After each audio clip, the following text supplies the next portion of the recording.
Assalamu alaikum wa rahmatullahi wa barakatuh. Welcome to week 3. This week we are going to discuss the immune system. I am your instructor, Nadia. Let's get started. So before we start this week's lecture, I wanted to take some time to address some questions and some comments from last week. Firstly, I was asked about, Ramadan 2021, whether we would have a break in our classes during Ramadan. So as we know, Ramadan is quickly approaching. It's about 2 weeks away from us now. May Allah bless all of us to see it, and may it be, a time of happiness, restoration of our faith, increasing our faith, a removal of sins, shifa for us. I mean. To answer your question, it's twofold. For one, classes will continue. So I will continue to put out our lectures each week during Ramadan, inshallah.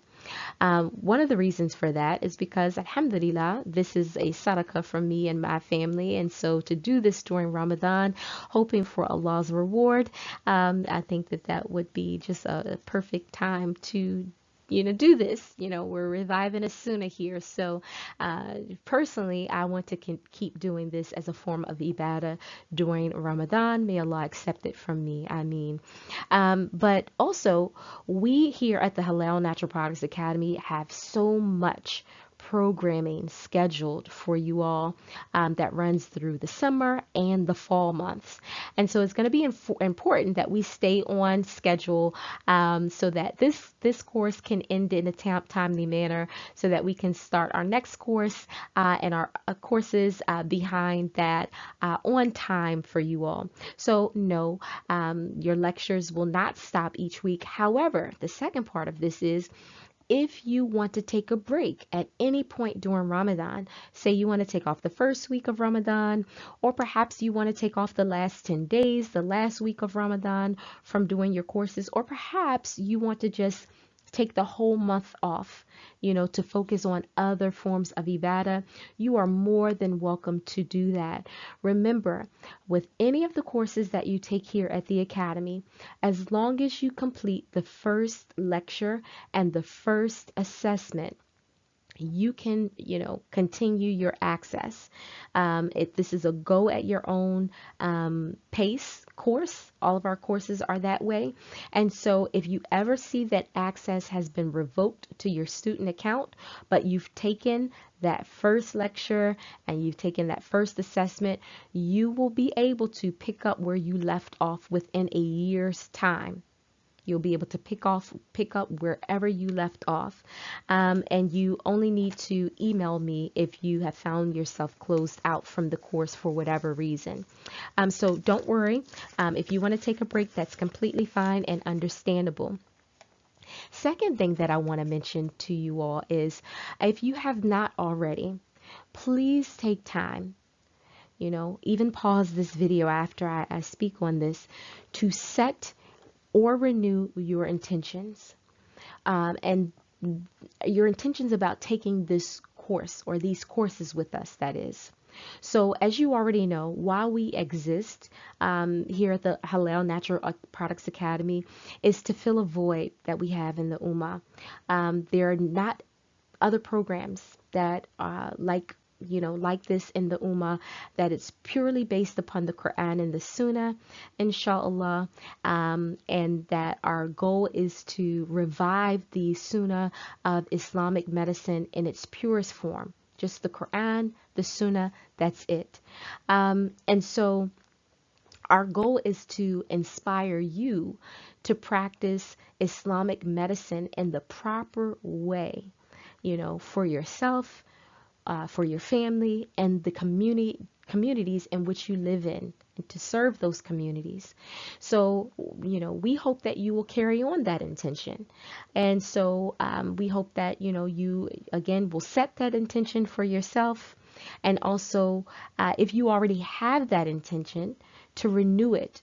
Because with our intentions, to do good, we should constantly renew them. And something that I want to just make you mindful is, this discipline of learning Islamic medicine.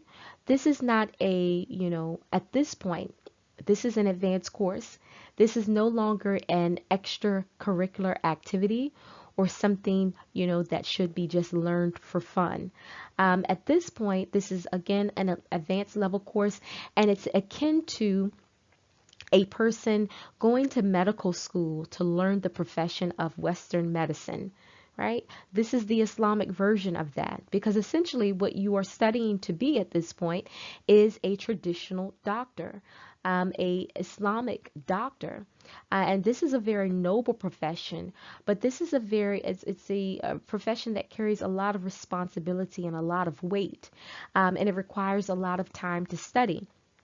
And some of you all have reached out to me personally, and also in the forums, and just have commented about, the time commitment and, not knowing if you can bear, the studies and the seeking knowledge at this point. And I totally understand. Most of you all who are taking these courses with us are adults, though we all, we do have homeschool students as well, but most of you are adults, and, we do understand that you have business commitments, you have work commitments, you have family commitments, you have commitments to yourself, so totally understand. And some of you are studying in other programs as well, your students. And so do want you to understand that this is not, at this level, this is not like, just learning herbs for fun. This is, Islamic medicine school to become a traditional doctor. Islamic and an Islamic medicine practitioner. And so it requires a time commitment. It's going to require a study commitment, and it's going to require that you see this as a discipline, and that you see this as, just some of you are students of knowledge. Some of you are studying, the Quran. Some of you are studying Hadith. Some of you are studying Tafsir. Some of you are memorizing Quran. This is no different than those other disciplines of Islam that you are studying. This requires much patience. It requires much time and effort. It requires much dua and asking Allah for success, and expanding your understanding, increasing your knowledge, opening up your mind so that you can grasp these topics. It requires all of that. And so this is not easy. This is jihad, just like, the other disciplines in Islam. So it's going to be important that you firstly realize that, and that you set your intentions, about this, and that this is why you're here. This is not like IH 101. Some people who took IH 101 with us, they, reached out to me and let me know that they were just taking it, because of, either they were doing it with their kids to have fun, because of COVID, they were locked in the house, or, perhaps, they just wanted to have some foundational knowledge, but to progress on was not the intention, and that's okay. But you're here, and this is an advanced level course, and going forward,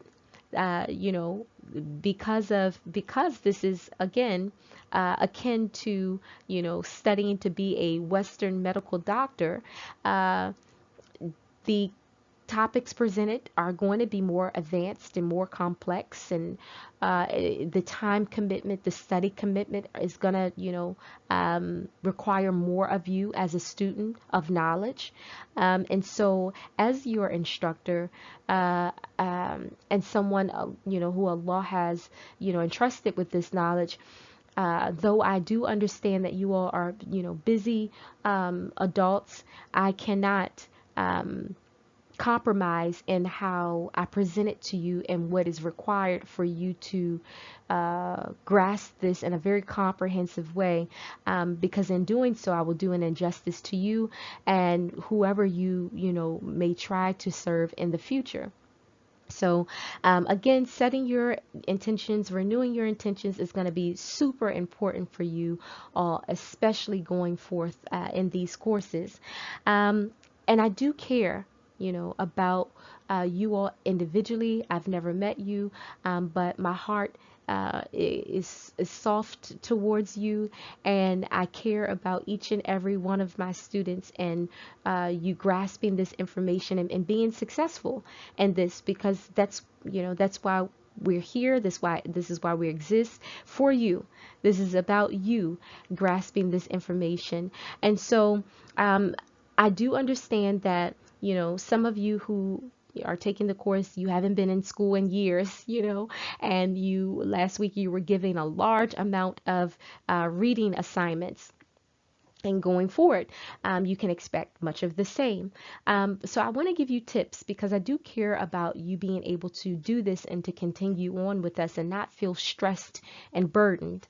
So I'm going to give you some tips for reading large amounts of material in a short period of time. If you don't know, but if you were in a Western program, say, pursuing a medical degree or a law school degree, it's very common to have to read 20 plus pages a night. And prepare even, written material and responses to that, information. And so, again, you can compare what we're doing here to those types of programs. And this is a more condensed version, so you can expect more, as we go on. But again, I'm going to give you tips in this lecture on how you can read large amounts of material in short periods of time. Something else that I want to mention to you is that, going forth, it's time to start implementing what you know. And two things that are going to be super important for you in whatever you're doing in life, but especially, in this field of medicine, is your sleep and also your food intake. Because these, as we've learned so far, play a huge role in our health, in our mental health, and it plays a huge role in you being able to function and carry out all of your duties that you have, while also being successful in this course. So I remind you, as I remind myself, a hadith to further just drive this home to you, is this hadith where Prophet Muhammad sallallahu alaihi wasallam, he said that whoever treats people whereas he was not known with medical practice prior to that, then he must bear the consequences. And that's a hadith that can be found in Sunan Abu Dawood, rahimullah. Now, it's so important that we remember, that again, this is a discipline. This is in Islamic medicine, discipline, and we are traditional doctors in the sense. And so we have to be learned about what we're doing. So we can't at this point, again, take this as some light matter. We have to be very serious about our studies, serious about, completing it in a good way, especially if the intention is to practice this. So for your homework this week, in your textbook, you have some reading to do, and it's page 47 through 45, and this is your textbook, Guidelines and Fatwa related to sickness and medical practice. These pages talks about the consequences that a person who practices medicine will have to bear if they do so without seeking knowledge first, right?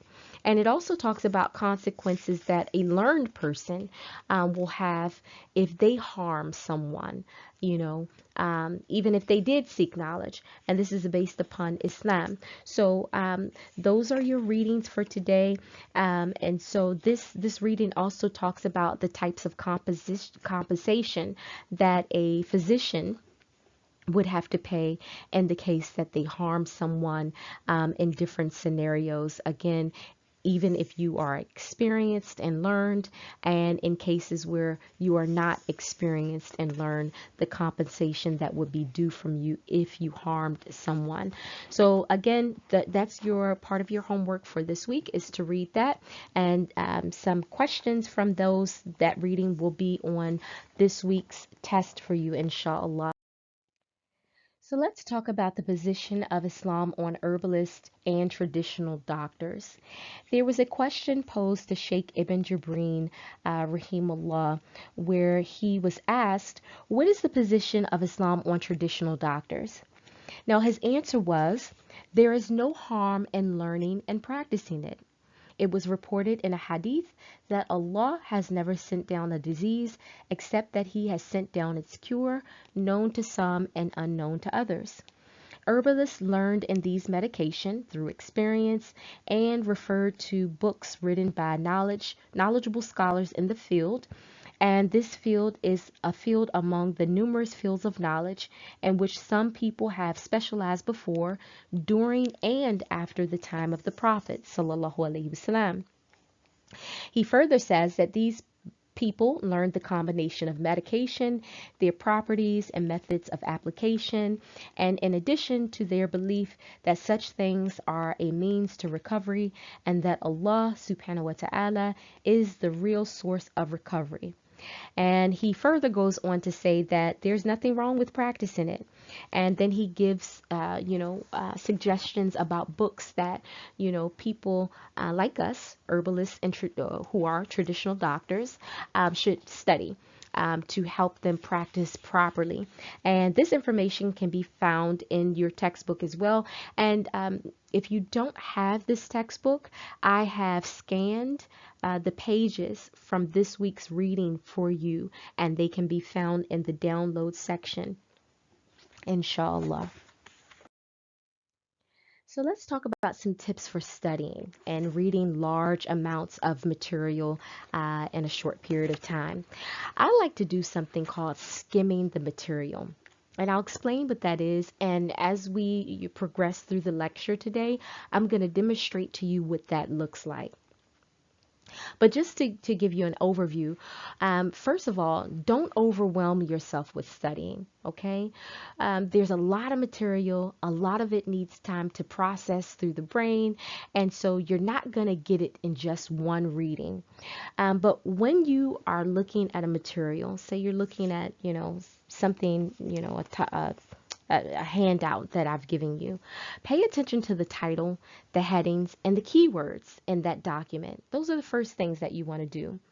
What I like to do is I like to highlight these things. So if you have a highlighter, you can highlight the title, the headings, and you can go through each one of the paragraphs just very quickly, just skimming over it and highlight important information in each paragraph. So if something really stuck out to you as you were skimming over that, maybe something you heard during one of the lectures and you think it may be important information, then go ahead and underline this.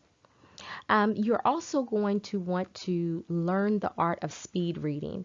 What I like to do is just take a pen and kind of go through my documents, and as I'm reading, just underline each one of the words, not writing on the paper, but just kind of like, taking the pen and kind of grazing it under each one of the words as I'm reading through it. And just doing it, you can gradually get quicker as you start scanning documents. Now, what that's going to do is going to help you get familiar with what's actually in the text. Okay, so you're going to kind of get familiar with what's in the contents, of the particular text. Something else that's very helpful to do is to read the abstract. The abstract, if you're reading someone else's research paper, which I gave you a lot of those last week, and you'll be getting a lot of those as time goes on, inshallah.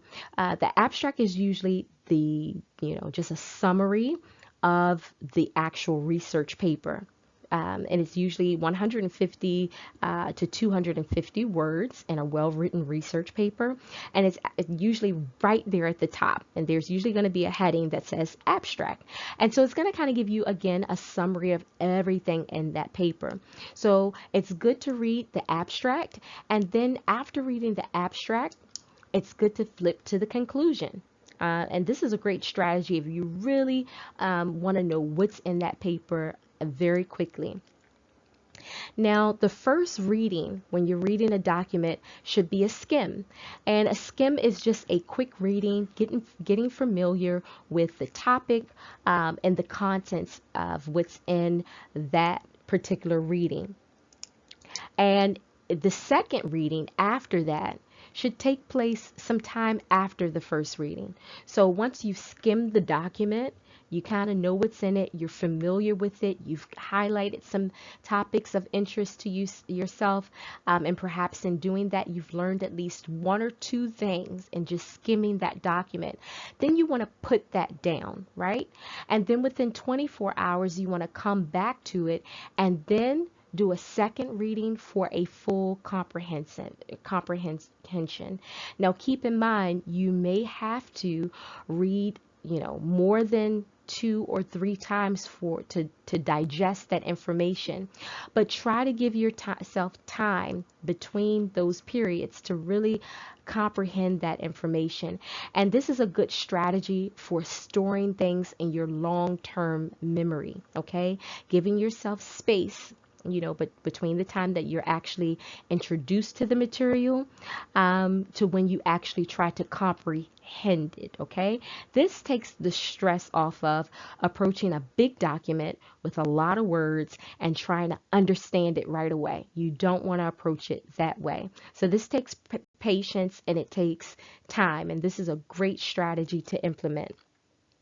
This strategy, again, is so important because it allows you to become familiar with what's in the paper so that you can know where to reference this material.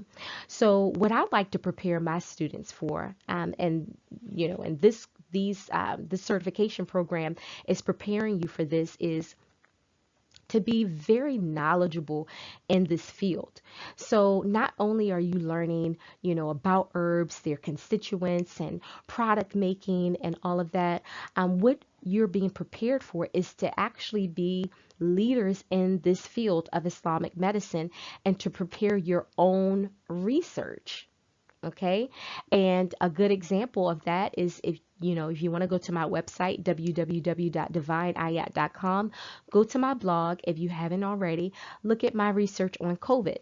That's one of my published research papers on a particular disease, but you're being prepared to do the same thing.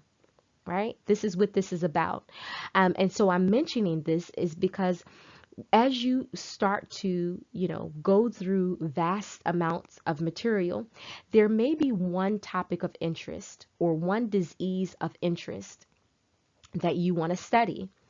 And now you have this whole, you have this whole source of information that you can go back and reference. And you've kind of made mental and physical bookmarks in your information to where you can go back when you need to actually build your research and design your research paper that's going to support the products that you make, inshallah, one day. You know where to go and get that information. So a lot of this is, skimming through this information. A lot of this is indexing for future use. Okay, so again, comprehension is not necessarily necessary until you get ready to product make.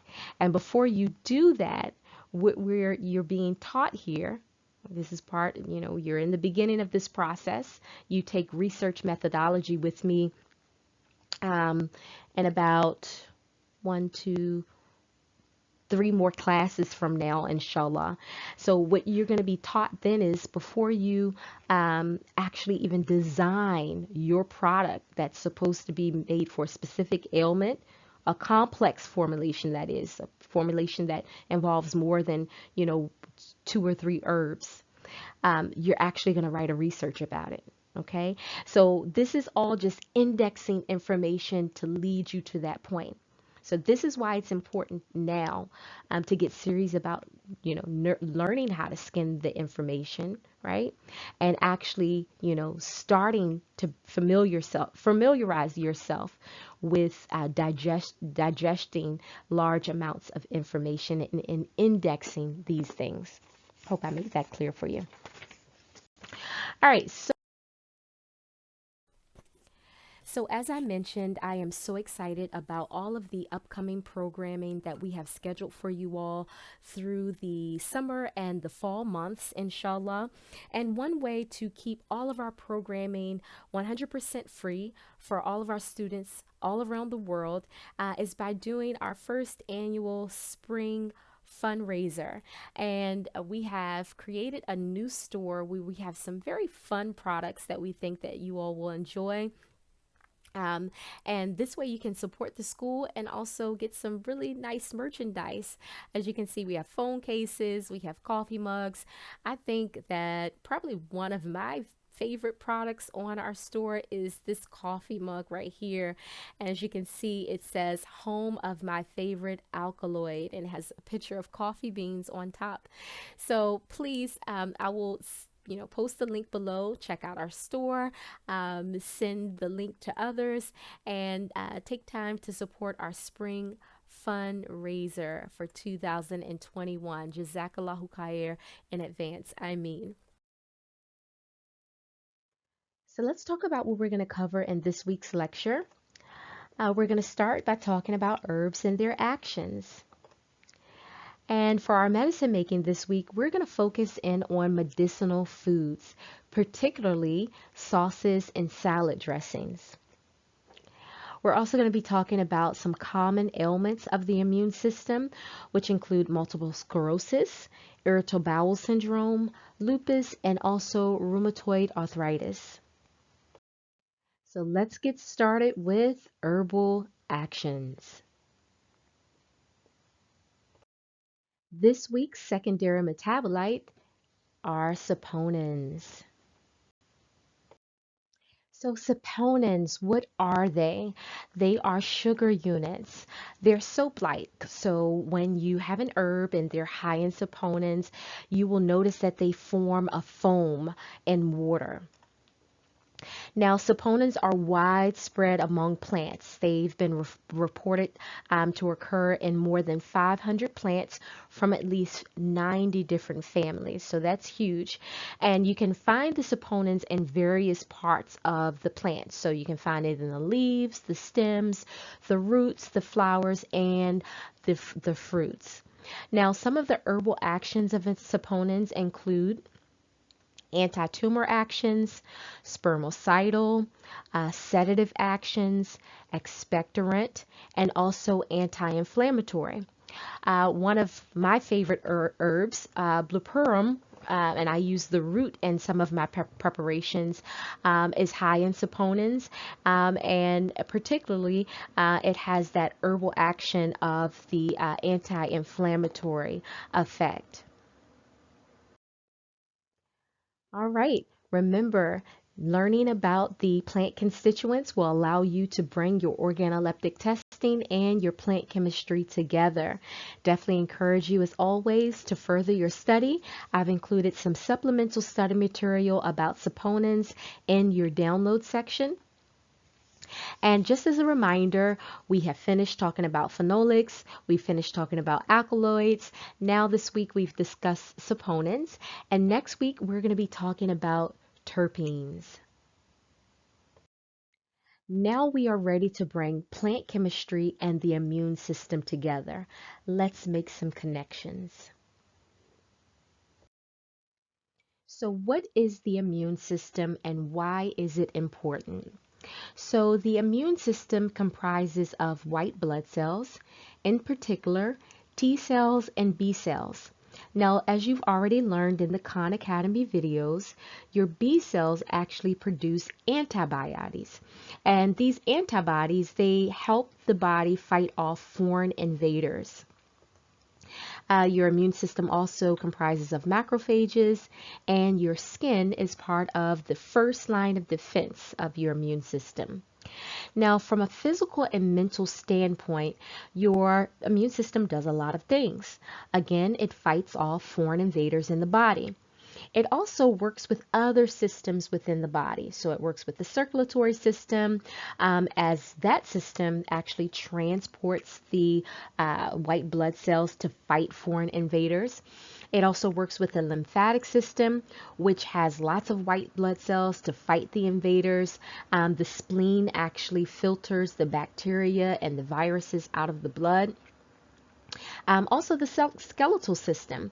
That's where our white blood cells are made in the bone marrow. And also the integumentary system. That actually prevents the invaders from getting in. So as you can see, the immune system is pretty comprehensive in its scope in the body. Now, from a spiritual and emotional standpoint, this is where it gets really interesting. So last week we talked about the digestive system. What's really interesting is the immune system. 70% of it lies in our gut. Okay, now our gut microbial plays a large role in our immunity and also in spiritual dis-ease. Now, this is a topic we're going to talk more about when we get to our next course, the spiritual, physical, and emotional and mental energetics of disease. But just want to briefly mention this here because you can't really talk about diseases of the immune system without talking about spiritual disease. In fact, I believe that they go hand in hand. You can't actually treat diseases of the immune system without first identifying and treating spiritual causes of this disease. Again, imbalances in our gut microbial or our gut flora, it's usually due to poor dieting, which can cause these spiritual diseases and emotional imbalances. So now we know that 70% of our immune system lies within our gut. It makes treating ailments with food or food as medicine even more relevant. A prominent Arab doctor named Al-Harith, he mentioned that diet is the best cure. And we learned that last week. He also mentioned that the stomach is the home of all disease, and this was also the position of Ibn al-Qayyum, rahimullah. Ibn al-Qayyum, rahimullah, actually mentioned in his book, The Healing with the Medicine of the Prophet, he described what the stomach looks like. And he said that the stomach is a curved organ that looks like a gourd. And it consists of 3 layers of delicate and neural components called fibers. And it's surrounded by flesh. Now, he goes on to say that the tip of the stomach has more nerves. So the stomach is connected to the nervous system, while the bottom has more flesh. And then he says the interior of the stomach is coated and fuzzy. So remember, he mentions the stomach has nerves. The tip of the stomach has more nerves. And we'll learn more about that as we progress through the next few slides. Something that I just want to mention here is he mentions also the positioning of the stomach. He says that it's located in the middle of the abdomen, but it leans more to the right. Just want to highlight to you here about the importance of sleeping on our right side, which we learned in IH 101, that this is a sunnah. But the physiological aspect of it is that when we sleep on our right side, it naturally positions our stomach because our stomach naturally leans to that side. Whereas if we lean to the left side, it can actually be a cause for the progression of existing diseases, or it could cause diseases because it takes our stomach out of its natural positioning, which can put strain on surrounding muscles and fibers and cause tears and just cause a wide range of disease, which can be made worse when we feel our stomach. So again, implementing this knowledge as we learn it is going to be key, because it's like this progressive buildup of knowledge just kind of opening up itself, kind of like a beautiful herb, a beautiful flower. And so we're learning more, but again, this idea of the stomach being the residence of all ailments. This was a quote by Ibn al-Qayyum because it has such a profound reach and scope within the body, particularly the connection between the immune system and the nervous system, which we're going to talk more about. So Allah subhanahu wa ta'ala reminds us in the Quran to eat of the good things of the earth. And he mentions that eating of the good things of the earth is the opposite of following the shaitan. So that means that when we eat of the poor things of the earth or low quality foods of the earth or the things that have been forbidden, then that is actually following the shaitan. Allah says, يا أيها الناس كلوا مما في الأرض حلالا طيبا ولا تتبعوا خطوات الشيطان إنه لكم عدو مبين. Allahu Akbar. I remember reading in a commentary in the Quran before, and I believe it was, I no longer use this Quran, but I believe it was a Yusuf Ali translation. And he mentioned, and I can't quote the specific ayah that this commentary was made on, but anyways, the brother, may Allah be pleased with him, he mentioned that, you know, a good soldier always knows their enemy. And I think that I have mentioned this before, but a reminder benefits a believer. So, you know, the shaitan, one of the first things that invoked his jealousy towards Prophet Adam alayhi salam was a look and exploration through his body. You know, and that provoked jealousy, which was masked behind arrogance, right? Because he thought that his creation was better than our creation, right? He didn't understand the complex nature that Allah created us with. And he didn't understand that Allah had created a creation that is this dunya. And before that, you know, the Jinnah that, you know, Prophet Adam and Hawa were sent to, alayhi salam, before coming to dunya, and all the provisions that Allah created to sustain their life and our lives and these creations. So Allah created our creation and then created creations to support our creation, right? And so Shaitan did not understand this, and he was just going by what he saw and his limited perception and his limited understanding. How often do we do that? And then we make judgments as if we know. May Allah have mercy upon us and save us from that behavior.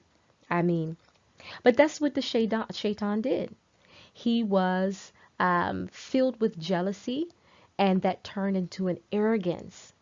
And so his first attack was an attack against our very essence, our body.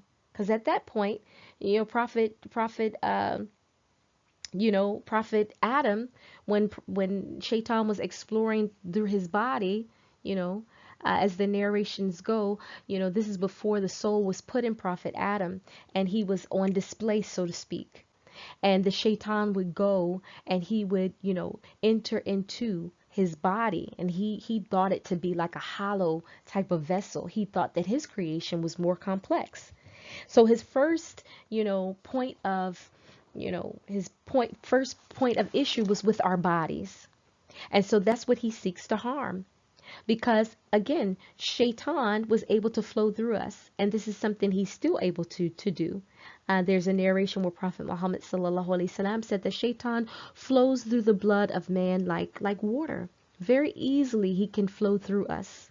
Okay, and so when we eat the wrong foods, this is a way for him to, because he's familiar with our vessel and the optimal ways that in which it works, and our weaknesses and vulnerabilities and things of that nature. When we eat bad foods, this is following the shaitan. It's helping him, you know, to it's helping him to oppress us and harm us. And Allah reminds us in this ayah, he's connecting what we consume with the harm of shaitan. Okay? And this consumption, I just want to remind you, as I remind myself, that this is not limited to just food. This includes everything that we consume. So what we consume through our eyes, what we look at, what we listen to, what we eat, of course, what we consume in terms of the things that we take from this dunya. And that can include, eating of the good things of the earth includes, what Allah has made lawful in terms of what's halal for us.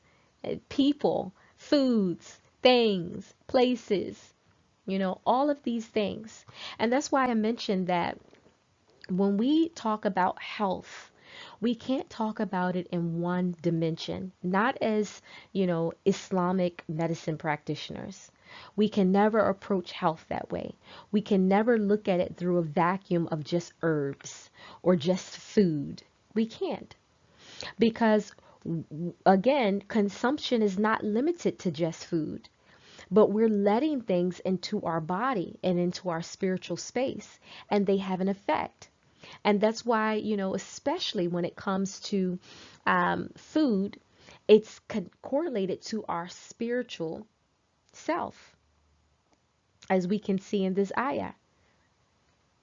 We give shaitan more leeway and more ability to hurt us and harm us.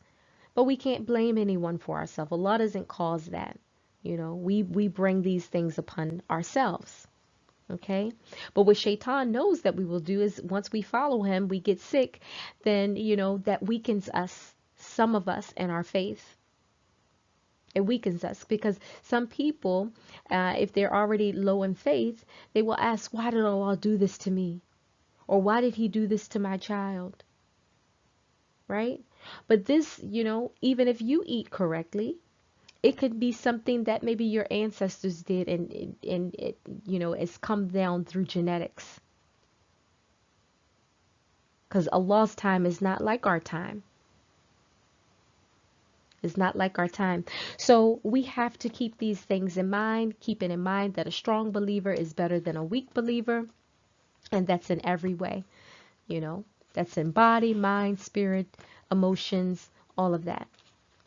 And so, if you look into the tafsir, and one of the tafsirs that I like to look into is very comprehensive, is Tafsir Ibn Kathir.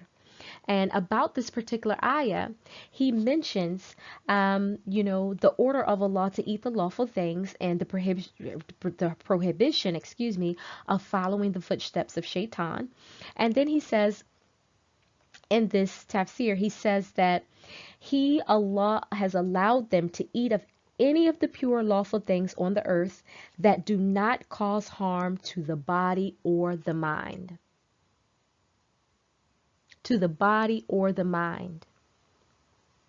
And we learned last week or the week before in our first lecture about the nervous system and how, one of the major organs of the nervous system is our brain, our mind. And so again, this is validating that connection. Our scholars who study the tafsir and study hadith, they were aware of this connection in their own ways. They were aware of this connection, of things that could be harmful to the body also affects the mind. And these things have a powerful effect on the weakness, on the iman of the believer. So we have to be very careful of everything that we consume. And again, I remind myself first and foremost, of these things, that we have to eat of the good things of the earth. And that does not, is not limited to just food.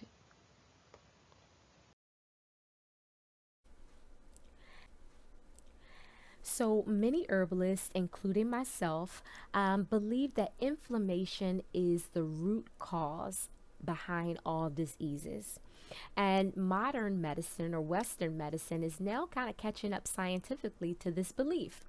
And that they realize that inflammation is not just a symptom anymore. It is actually linked to a broad range of infectious and non-infectious diseases, and perhaps even all of them, particularly autoimmune disorders, which we're going to be talking about today. So this paper here, I've actually included it inside of your download section. This is not a required reading for this week, but it does talk about this theory of the inflammation, being a cause of disease. And so this is just some good research that you should print out if you can and file away into your binder. And on our course break between, between this course and the start of our next course, I would definitely recommend that you read it. Now, as you already learned in the Khan Academy videos, inflammation is part of the body's innate immune system, part of the first line of defense. It's non-specific in that, this immune response can start whenever, a pathogen or suspected pathogen or virus is detected. And it can be really good. Acute responses are good, because acute responses just kind of keeps, it's just like you have a car, sitting out in your yard and you don't really go out much, but every now and then you go and you crank that car up just to make sure the motor's running, make sure it has enough fluid in it and all of that stuff. You just go crank it up every now and then just for maintenance. So acute inflammatory responses are actually good. This is one of the reasons why sometimes when I'm feeling like I may be getting a cold coming on, or maybe one of my children is maybe sniffling or starting to get sick, and I don't really feel like it's going to progress into something really bad, or Allah knows best, I don't automatically go and grab some herbs to give to them or to take myself, because that immune response, to have that kind of revved up every now and then, is good. But what this paper has mentioned is about this, this persistent, this chronic immune response. And this happens, and we'll learn this as we progress through the next few slides. This happens and can cause devastating effects in nearly every part of the body. And it causes many of the diseases of our immune system, which we will learn. So again, this is going to be available in the download section. Definitely recommend that you check it out.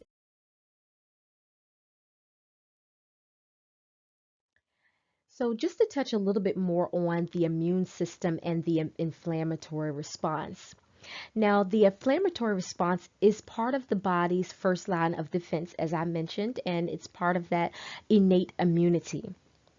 Now, responses can range. So it can be the normal response, which I mentioned is like just going out, to your car every now and then, that's sitting and kind of just revving up that motor.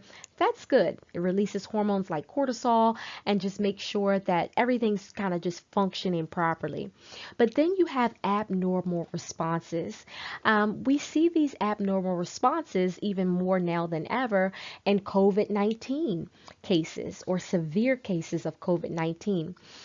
These, abnormal responses is what's causing what we call the cytokine storm that is being seen, where patients with COVID have inflammatory responses simultaneously and all different parts of the body, and it's hard for doctors to treat. They don't know how to treat it properly, and it usually causes rapid disease progression, where someone could start with symptoms, which, the background of that is inflammation. So they'll start with coughing and some wheezing. And as the inflammation progresses, you see a rapid decline in that patient, and oftentimes death, depending on how severe that inflammatory response is.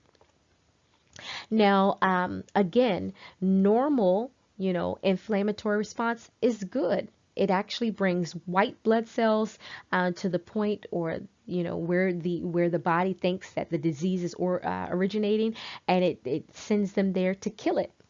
However, when you have chronic inflammation, this is what the problem is. And this is what's being seen in COVID patients, which is, kind of strange, is where these people who didn't necessarily have chronic inflammatory diseases before, no pre-existing conditions, so to speak. And basically, again, all they're saying is that, they never suffered from chronic inflammation before. It's now this response that's systematic, it's through the body, and it looks like someone who has been suffering from chronic inflammation. And that's, when you talk about chronic, that's over a long period of time. So when you're talking about chronic inflammation, again, over a large period of time, now this leads to inflammation in the body, and usually not widespread like we're seeing in COVID patients, but it's usually, in one particular area, whether it's inflammation of the heart, or it can be inflammation of the intestinal lining, or inflammation of the liver, or some other part of the body. It's usually not systematic, but however, we're talking about the immune system this week. Specific to the immune system, chronic inflammation is the cause to various autoimmune disorders. Why is that? Well, Ibn al-Qayyum, remember, rahimahullah, he mentioned about how the stomach has these nerve fibers, right? And at the top, he says that that's where most of the nerve fibers are located. Now, what he's mentioning is something called the vagus nerve. And we're going to talk more about this nerve because this is important for controlling the inflammatory response, which is, again, key to all diseases, but in particular, autoimmune diseases, which particularly affect the immune system, which we're talking about this week. So as you can see here, the vagus nerve actually connects to the brain stem. So that's that, that gut-brain connection that we have there. And now this immune system connection that we have. So it actually connects to the brain stem to several organ systems in the body. So we can see that it connects to the lungs, the liver, the stomach, the spleen, and so on. So the vagus nerve is essential for keeping the immune system in check. Now, as I mentioned, the vagus nerve connects to the brainstem, which connects to several organ systems without the body, and it has a connection with the splenic nerve, which is part of the sympathetic nervous system. Now, it's through this connection that a technique called vagal nerve stimulation is thought to reduce inflammation.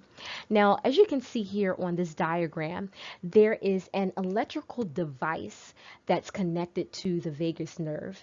So yes, there are, devices that are thought to actually stimulate the vagus nerve, which will then reduce inflammatory proteins from happening. So reduce inflammation in the body.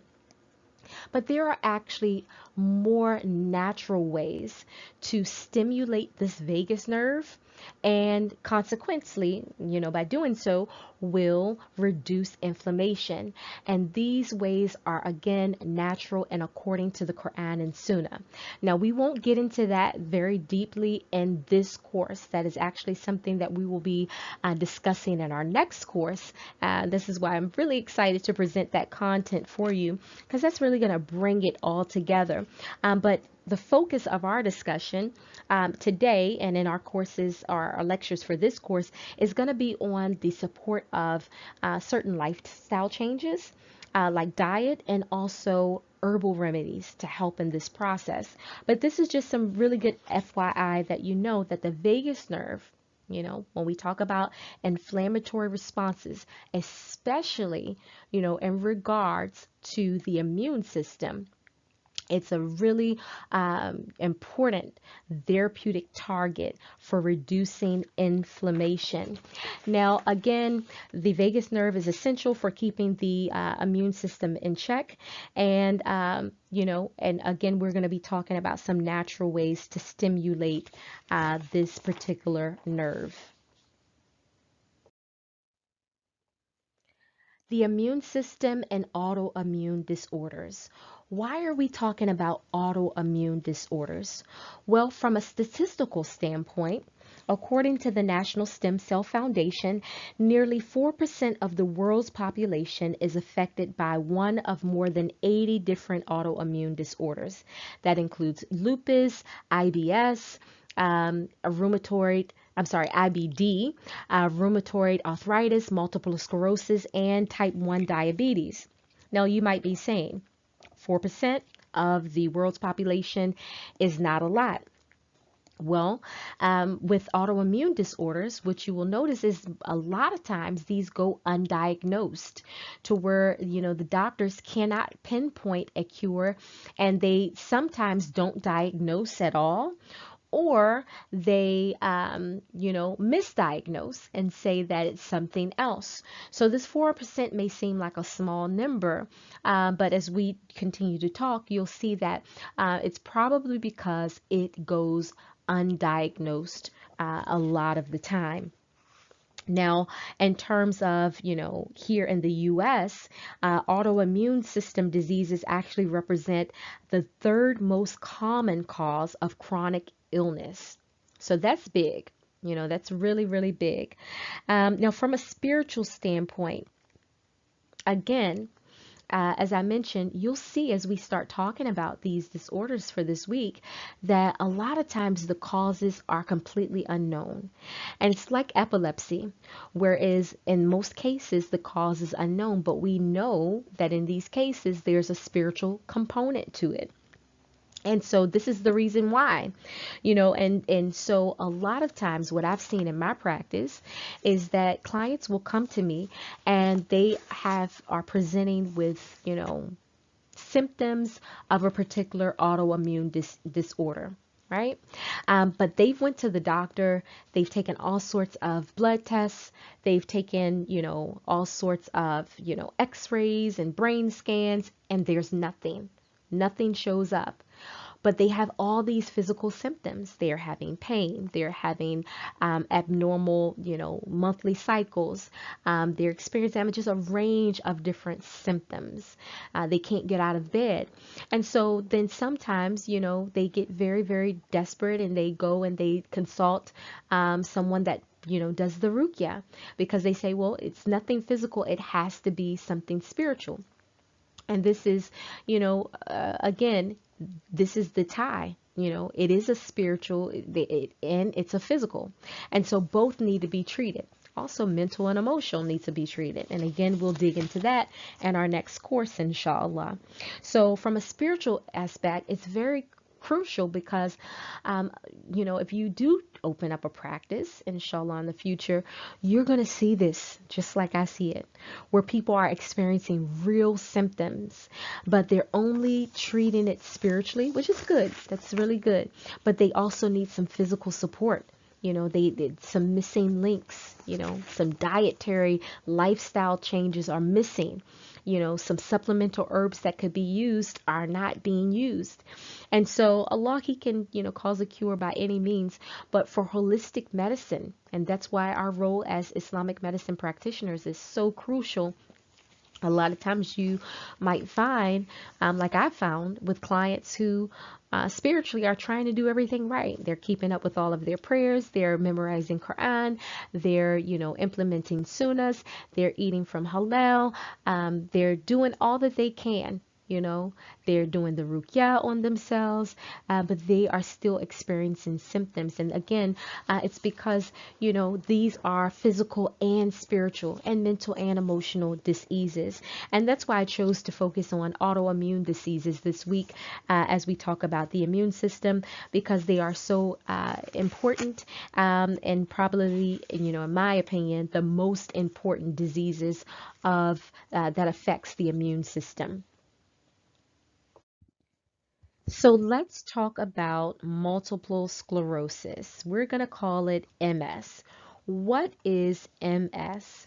So MS is a disabling disease of the brain and the spinal cord, which are both part of the central nervous system. Now, technically, MS is an autoimmune disease in which the immune system actually attacks its own tissues. Now, in MS, the immune system is essentially malfunctioning. And what's happening is it's destroying the fatty substance that coats and protects the nerve fibers. This substance is called myelin. So it's actually destroying the myelin. And if you look over at the diagram on the right, you'll see at the top where you have a normal nerve fiber, right? And then at the bottom, you'll see the nerve that's been affected by MS. And as you can see, it's very tattered.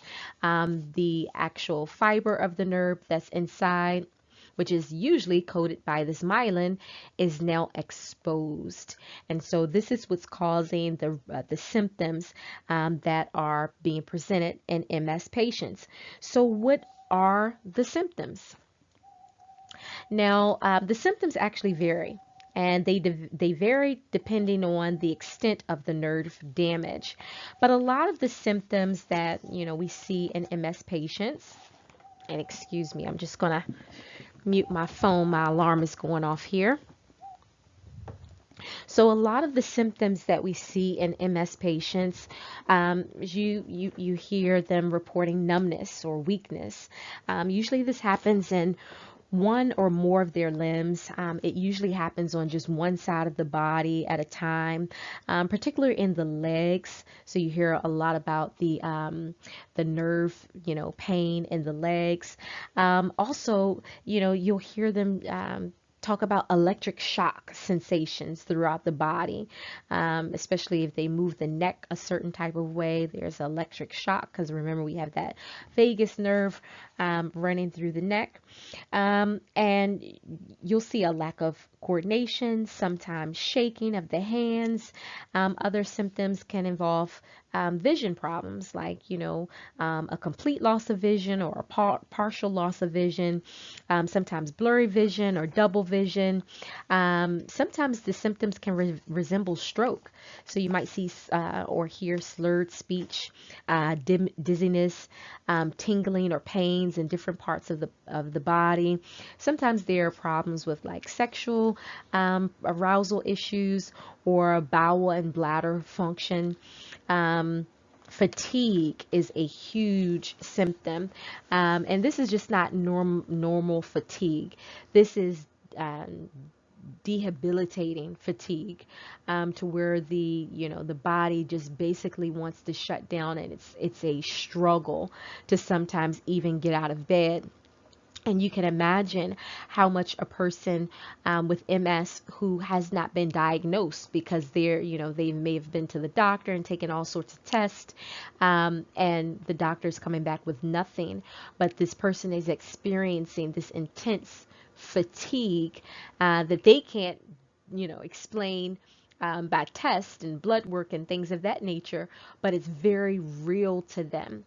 And so this often, these symptoms by themselves, but coupled with or misdiagnosis or with the doctor being unable to diagnose, a lot of times this causes a lot of anxiety, because the patient doesn't know what's happening, and a lot of depression. So those are common symptoms of people with MS too. And also something that's not always talked about as a symptom with MS is these flu-like symptoms. MS patients, they usually experience what's called like relapse phases, to where they can go, a week or a month, or sometimes even months at a time or years at a time with no flare-ups, right? And flare-ups are basically, symptomatic presentations of MS. And they can go a long time, especially if they're managing their diet and are on supplements or exercise and just made some really drastic and good positive lifestyle changes. They don't often relapse, so they're in remission, so to speak. But when the flare-ups hit, this is when they experience these symptoms.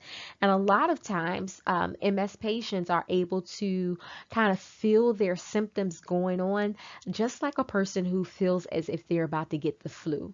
So it's like this progression of disease, like this this feeling of sickness, this increased inflammation, stuffy nose, coughing, just like a person who's experiencing a common cold would. And then, there's this big inflammatory response that causes, like I mentioned, a wide variety of symptoms. So what's the cause of it? What's the cause? Now, in Western medicine, the cause, they say, is unknown. But we know Allah, He says that, He has never, He does not send down the disease without sending the cure. So we know that there's a cure. Now, according to Islamic medicine, and again, we'll be talking about this more in our next course, inshallah, the causes are usually can be found in a long history of poor dieting.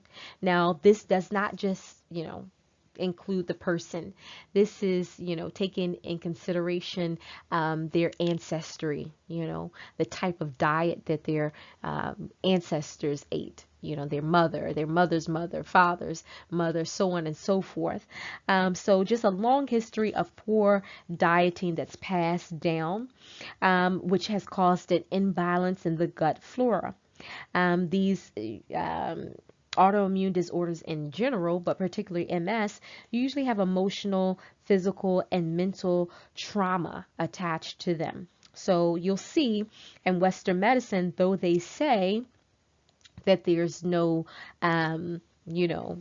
particular cause or the cause is unknown, you'll see a lot of them suggest antidepressants as treatments, and also antispasmodic or muscle relaxing drugs, which are not good because they completely tranquilize the patients and make them feel even worse about their their mobility and their day-to-day ability to function normally day to day. And you'll hear a lot from people who are into the spiritual medicine, these deviant practices where they, suggest yoga and, Buddhist meditations. And I mention this because there is, a consciousness, so to speak, about, the role stress and mental trauma and emotional trauma plays in this disease. That's understood, but the main ways and means by which to actually address it are, tapping into things that are not, not good in Islam, not permissible.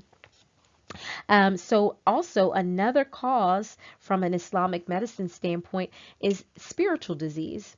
And again, we're going to dive deeper into this in our next course. So the cure then, right? In terms of, Western medicine, it's unknown. It's more so, doctors are going to suggest lifestyle changes, dieting changes, stress management, again, antidepressants, tranquilizing medications, things of that nature, and also, sometimes therapy. Now, in terms of Islamic medicine, some treatments that we should offer is temporary restrictive dieting. And I mentioned temporary restrictive dieting because we never want to get into making a food or a food group impermissible, right? And that was not the way of the scholars who practice Islamic medicine, or the companions who practice Islamic medicine.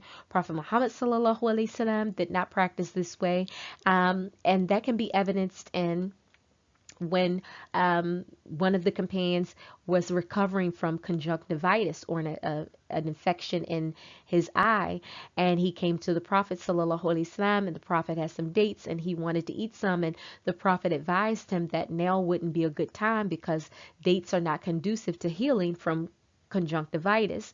But the companion wanted it, so Prophet Muhammad sallallahu alaihi wasallam allowed him to eat up to 7, I believe it is.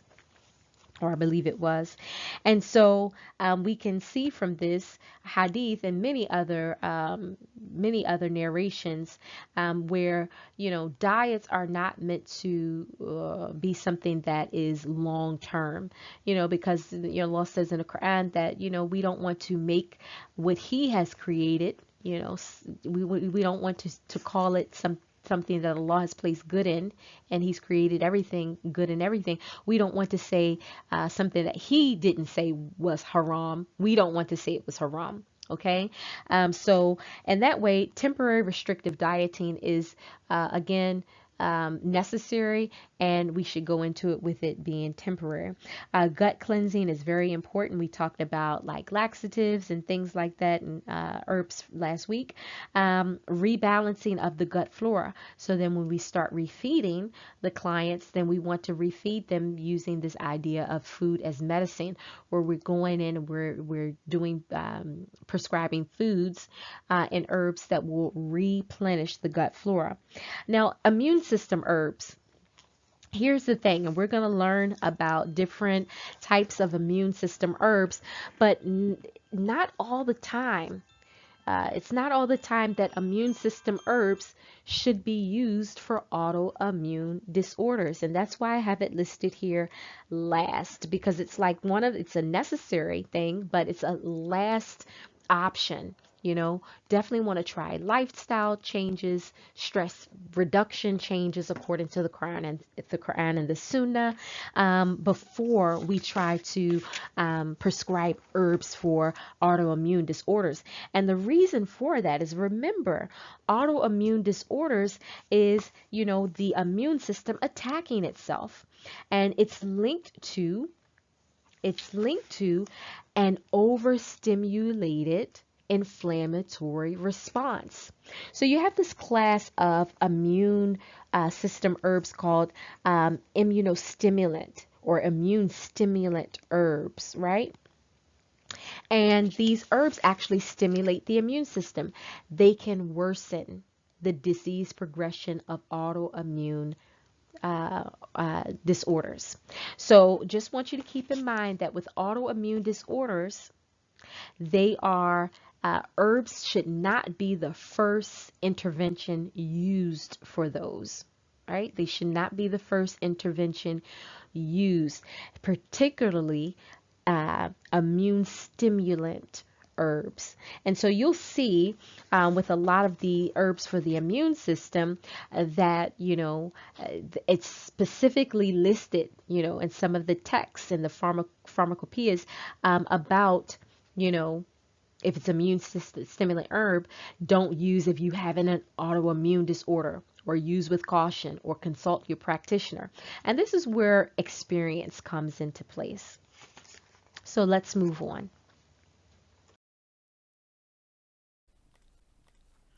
So when performing research about a particular disease, it's important to seek out primary sources of information. Now, there are some non-profit organizations that invest heavily in research in an effort to further understand diseases. Finding credible organizations like this one that I have up on the screen, the Lupus Research Alliance, can lead you to a vast array or a vast library of other sources of primary research that can help you increase your knowledge about a particular disease of interest. So again, we're here at the Lupus Research Alliance. Their website is www.lupusresearch.org if you'd like to check it out. It's also at the bottom of the screen. They have a lot of good information to help you understand what lupus is and help you understand more about the disease and the symptoms and so on. So we're going to take a look at some of the information that they have on this website. Now here it talks about lupus, and it says that it's a chronic and complex autoimmune disease. Lupus can affect the joints, the skin, the brain, the lungs, the kidneys, blood vessels, causing widespread inflammation and tissue damage in a particular organ. Now, if you go down further, it says, what are the different types of lupus? Now, there are many different types, but the most common is something called SLE, and this is a systemic lupus, where again it affects a wide range of organs within the body. Some other types of lupus is something called cutaneous lupus. Now, this lupus actually causes rashes or lesions on the skin, usually when, the skin is exposed to sunlight. Then there's a drug-induced lupus, which is just like it sounds. It's, this systemic inflammatory response that the body gives, when you take certain medications, right? And this is the danger of synthetic medications, is that they go into the body and our bodies don't know how to interpret them.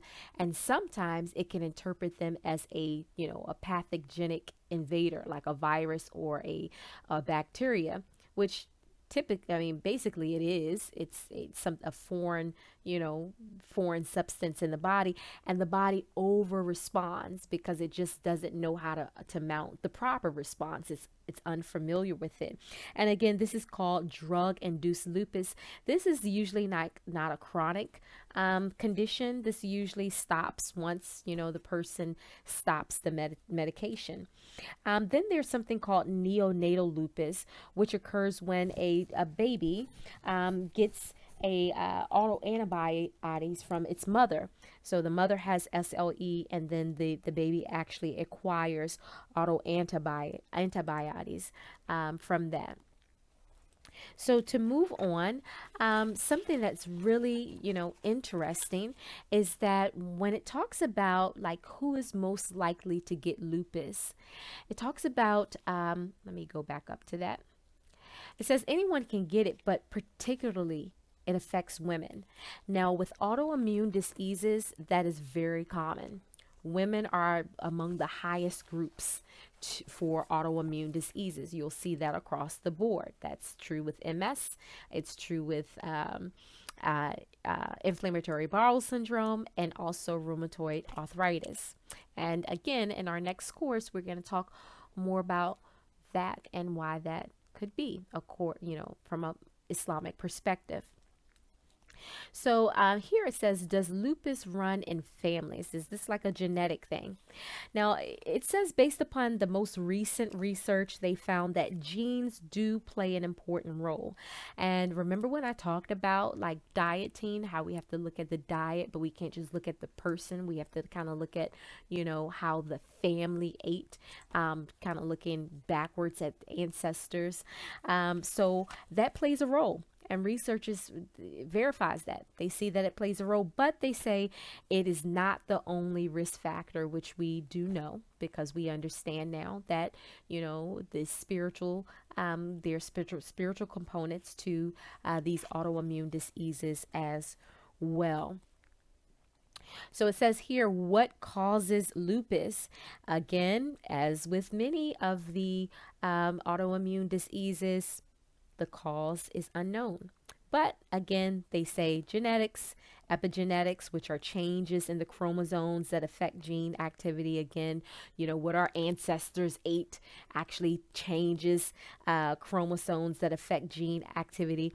And I have to say here, I have to do a little plug. If you haven't read I did a blog about 2 weeks ago about these vaccines, COVID-19 vaccines with the mRNA. And I talked about the long-term implications that has for our genetic code, and that mRNA is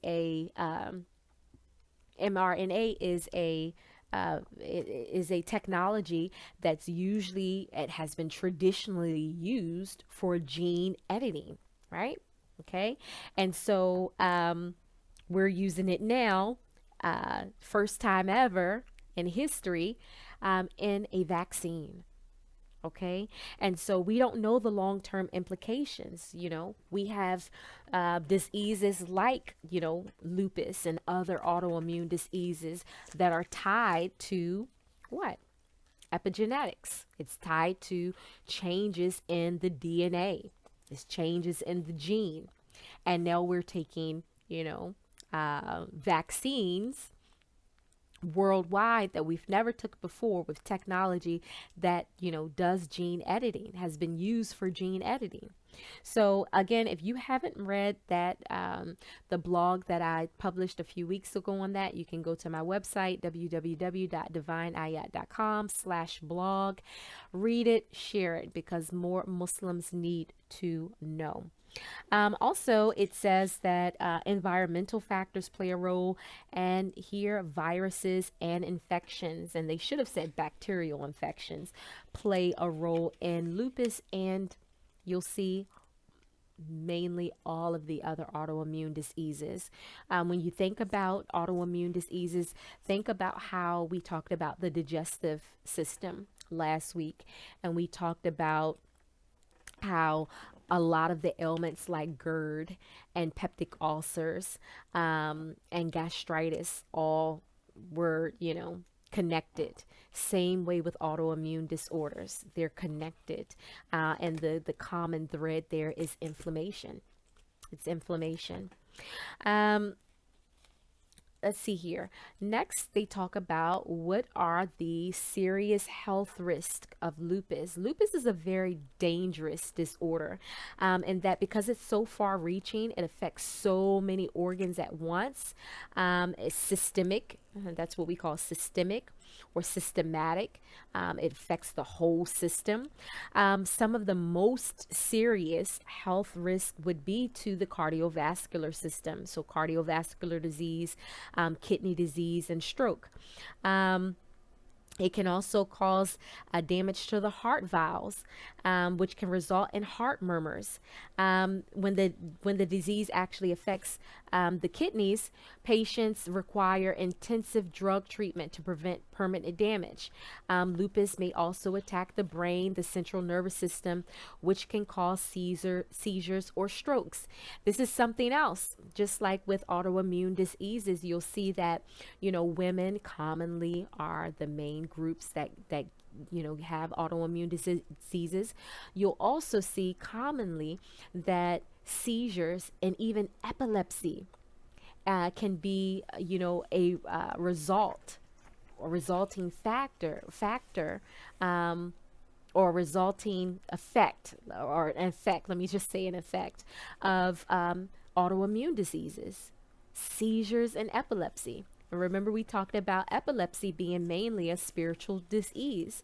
So there you have it. I mean, the evidence is there, and this is one of many reasons why we are going to do just a whole course, a whole lecture, in our next course just on autoimmune diseases, because they are so prevalent, and they are so important, and because they're tied to the inflammatory response, and the inflammatory response is, or inflammation rather, is tied to all diseases.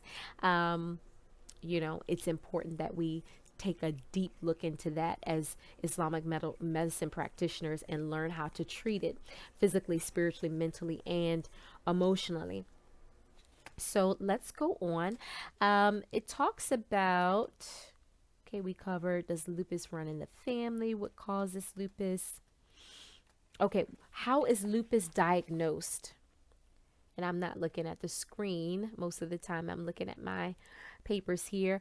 But in terms of how lupus is diagnosed, again, this is true for most autoimmune disorders. It's hard to diagnose. So here it says there's no single test to definitively diagnose lupus, and it could take months or even years to be sure, right? And so, it's unfortunate, but sometimes when a person, just like I mentioned, when I have clients and they get to me, usually they are so frayed and tired, and they're just weary, and they just want some immediate answers, like what's happening with me.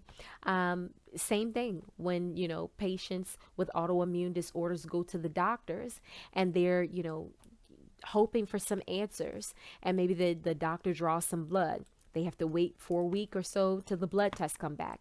Nothing's in the blood test. No more tests has to be scheduled. Nothing's in the brain scans. Now they have to tap into the spinal cord and draw some spinal fluid. Nothing's in the spinal fluid. And so, this again leads into this months and sometimes years of just testing, and people get tired. People get tired and say, forget it. Maybe nothing's wrong with me. Maybe I'm crazy. And that compounds the disease because now they're dealing with their own psyche and they're dealing with all these physical presentations. And it's just really hard. And so, what I've noticed in my practice is I get a lot of clients who come to me after they've been through this process. So they've went to, these Western doctors. The tests are saying nothing. They've went to Rockies. The Ruqya is not really producing the results that they hope that it would.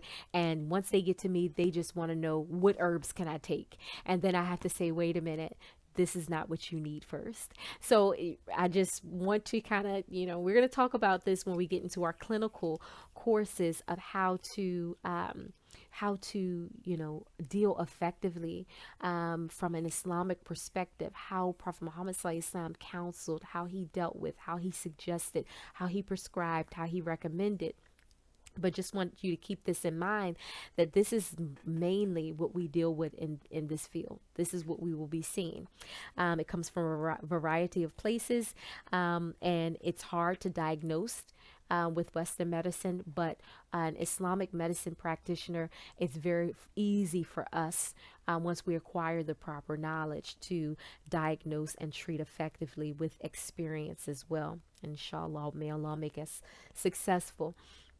And then it says, what are the symptoms of lupus? We talked about some of them, but with the systemic lupus or SLE, the most common symptoms is fatigue. And again, this is just like MS. It's not going to be just like, yarning and dozing off. No, it's like extreme tiredness. If you've never been around a person with an autoimmune disorder, you probably would not be able to imagine the level of fatigue that they experience. It's not something that they can control. It's not something that coffee can just pep them up and they can, no. It's nothing like that. It's like weights tied to their body. It's like this draining feeling. It's extreme fatigue. And again, it varies depending upon, the nerve damage and also the level of inflammation in the body and the number of systems affected. But this fatigue, even at a mild, if you can call it that, range, is extreme to the person who does not experience it. So mentioning this so that, we can learn empathy when we deal with people who have autoimmune disorders. Also pain and swelling in the joints. And again, this is due to the inflammation. Skin rashes and fevers with varying severity. What are the treatment options for people with lupus? Let's see what they go through. They go through a lot. And as you can see here, they even tell you, they tell people who have lupus, you will need to see a variety of type of doctors to treat the different symptoms. And it's so unfortunate that, here, as you can see, they said, once you're diagnosed, your primary physician for lupus is usually a rheumatologist. Why is that? Rheumatoid arthritis, joint pain, swelling, it's all connected. It's all connected. So this person, the primary physician, usually treats the arthritis and other diseases that cause the swelling in the joints. Then after the rheumatologist, they will then send them to another specialist, and that will be a clinical immunologist for treating the immune system disorders. Subhanallah. Then they will send them to another type of doctor that will treat the kidney disease, and then perhaps a hematologist that will treat the blood disorders, because remember, the immune system works with the circulatory system as well. Also, then a dermatologist, because usually people with autoimmune diseases, they present various types of symptoms, one of them being skin rashes. May send them to a neurologist to, treat the nervous system, a cardiologist for the heart and blood vessel problems, also an endocrinologist to treat the glands and the hormones. And you think about all these different specialists, right? These are different prescriptions as well. So I've had clients who have, over 15 different prescriptions. We have to think about how these things affect the, the kidneys, the liver, the filtration centers in the body. We put those systems into overdrive with synthetic chemicals that our bodies don't even recognize. And we're not helping the inflammatory response. Because sometimes these medications, as we just learned, can actually cause the disease, because we have the drug-induced lupus from some medications, along with a long range of other side effects that they tell you about these medications. So you have this lupus patient who's basically, physically, they're suffering from a inflammation problem. And black seed is, one of the best cure-alls for everything, but particularly inflammation. There were many years when I first started practicing, actually the way that I started practicing herbalism is I owned a little shop. I'm just going to digress for a moment, but I owned a little shop, and we would, we sold some herbs and natural products and oils and incense and, just natural products and fair trade home decor and things like that. And then people would, come to me thinking that I had I knew a lot about herbs and things like that because of some of the things that I sold. So it forced me to kind of study. And then when my mom, she started to suffer from rheumatoid arthritis, I really started to study, like, what is this, and how can I help her? And that's when I created the topical cream that I believe that I mentioned to you all. But I also learned about a lot about black seed then too, and how it treats inflammation so wonderful and so quickly. And so, black seed is again one of those cure-alls. And so I mentioned that because for many years, when I started out in herbalism, people, because I owned that shop and because I was acquiring knowledge, not because I wanted to be an herbalist, just because I had to be able to answer and be quick on my feet when people came into the shop asking me stuff. For many years, when people told me things that was happening with them, I wasn't necessarily a practicing herbalist then, but I was acting, as one, not trying to, but just because I was being asked. I would just prescribe black seed for everything. Whatever someone said they had going on, it was black seed. Take black seed. Take black seed. And I would, give them a recommendation of a certain prescription that was based upon some research for their particular ailment, and it worked every time. Alhamdulillah. It worked every time. So alhamdulillah, black seed, again, for inflammation, and we're going to talk about herbs for the immune system today, but just know that alhamdulillah, just know that black seed for inflammation, autoimmune disorders, if you don't know any other herb, or if you're afraid to use any other herb, it works. Alhamdulillah Rabbil Alameen. All right, so we talked about the different doctors that, people with lupus and other autoimmune diseases get shuffled off to. So let's progress to the next disease.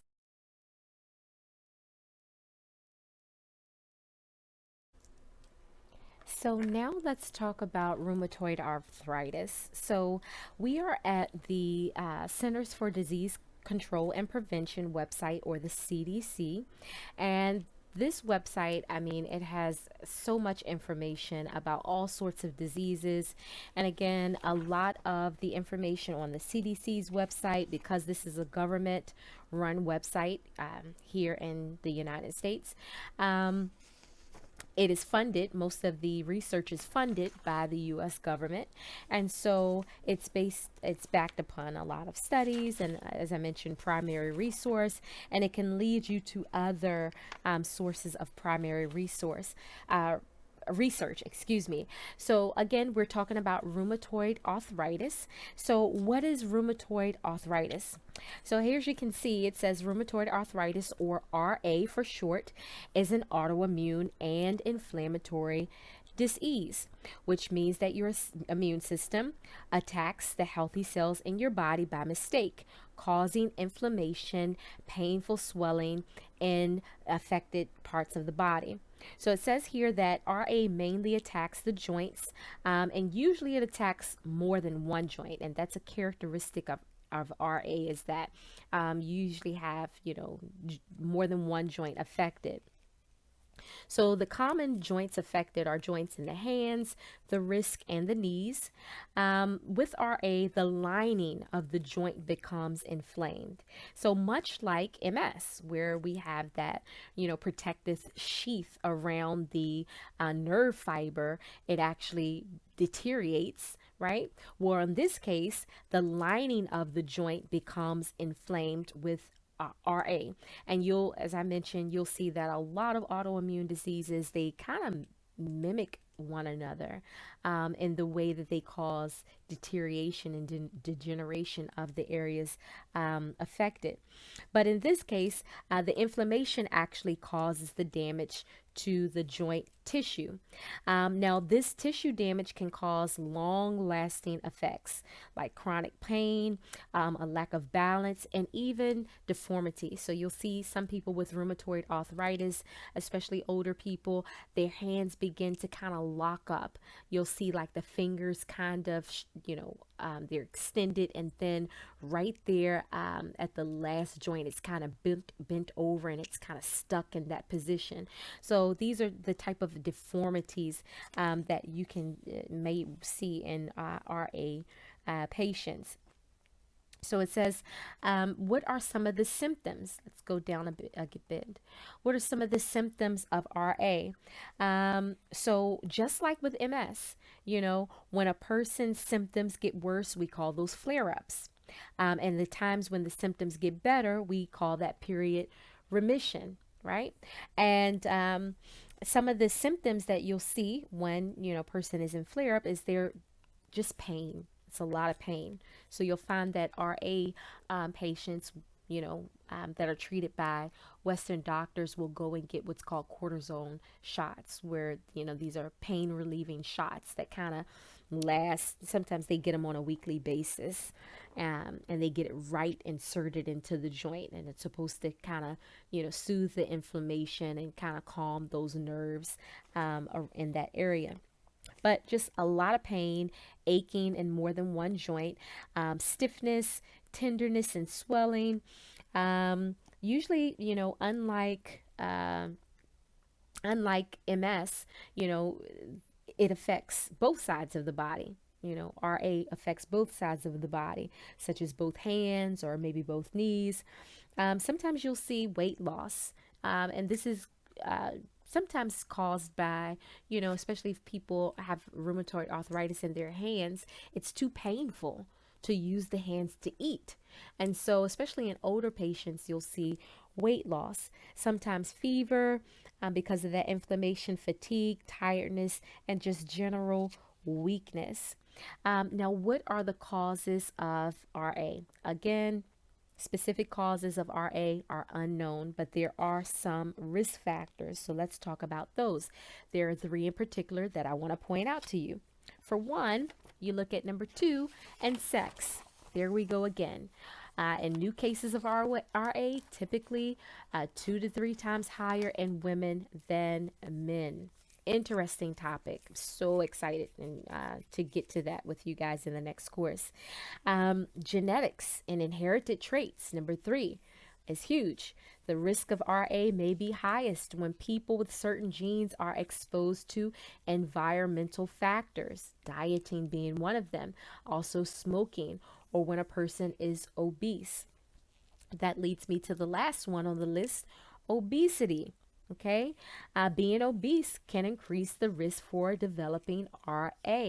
Again, this is tied back into eating, low quality foods. So, the quantity of foods, we talked about that last week, um, and also the quality. So, poor quality of foods. And as I mentioned in IH 101, about health starting with us and how I kind of came to this epiphany, alhamdulillah rabbil alameen, about my egg allergy that I didn't connect the dots with, you know, um, for so long. And this is a kind of it's tied into like you know these behavioral, things that come down through generations. This lack of self-care, right? Lack of paying attention to the body, you know, and not realizing and not appreciating the fact that the body has rights over us. So we ignore the symptoms, we ignore what our body's trying to tell us. And in this case, a lot of times, because obesity is a risk factor, particularly with RA, this inflammation sometimes comes from what we eat. Undiagnosed food allergies can come from that and just worsen it, through overeating and again, the poor quality of foods. So how is RA diagnosed? How do we diagnose it? So it says that, you should review the symptoms. So you see what's going on with your client. What are their chief complaints? It's called conducting a physical examination. So actually looking for physical symptoms, and also doing X-rays and lab tests can reveal inflammation and things like that. So something else that I wanted to mention is, how do we manage RA? What is the treatment for it? What does Western medicine say the treatment is? Basically, it's lifestyle. It's mainly just lifestyle changes.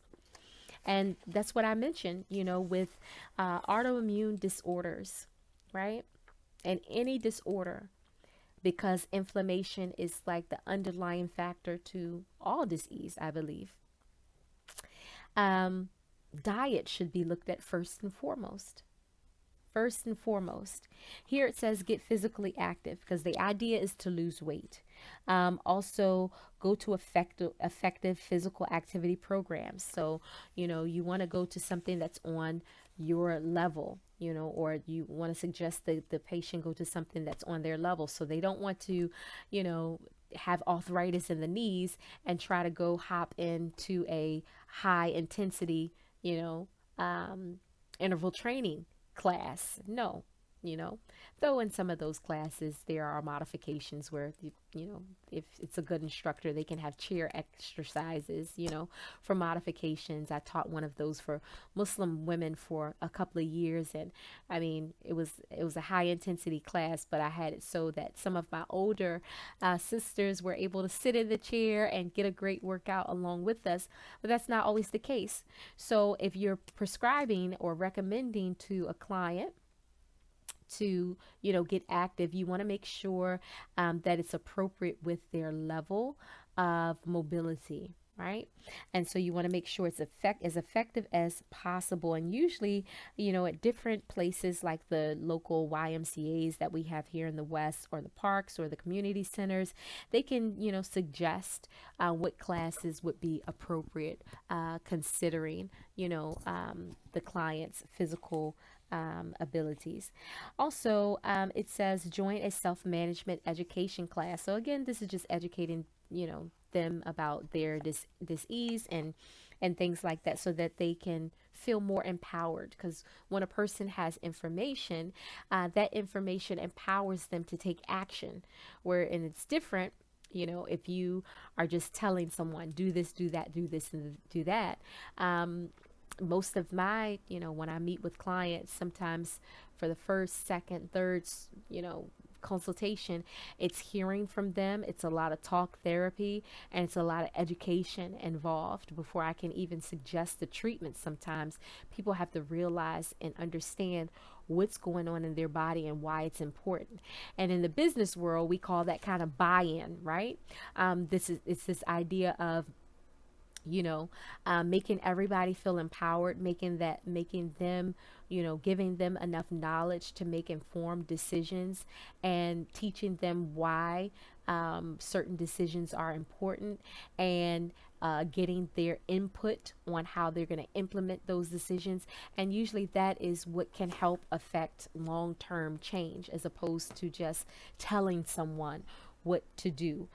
So it recommends, again, just a lot of lifestyle stuff: stop smoking, maintain a healthy weight. And there are medications that's recommended, again, just like with other autoimmune diseases like lupus, and MS, muscle relaxers, antidepressants, and things of that nature are also used to treat this. So let's move on. So now we're going to talk about irritable bowel syndrome. Okay, what is irritable bowel syndrome? So irritable bowel syndrome, or IBS, is a common disorder that affects the large intestine. Now, some signs and symptoms include cramping, abdominal pain, bloating, gas, and diarrhea, or constipation, or both. Now, this syndrome could have been included in last week's lecture. I'll explain why I decided to group this with autoimmune disorders shortly.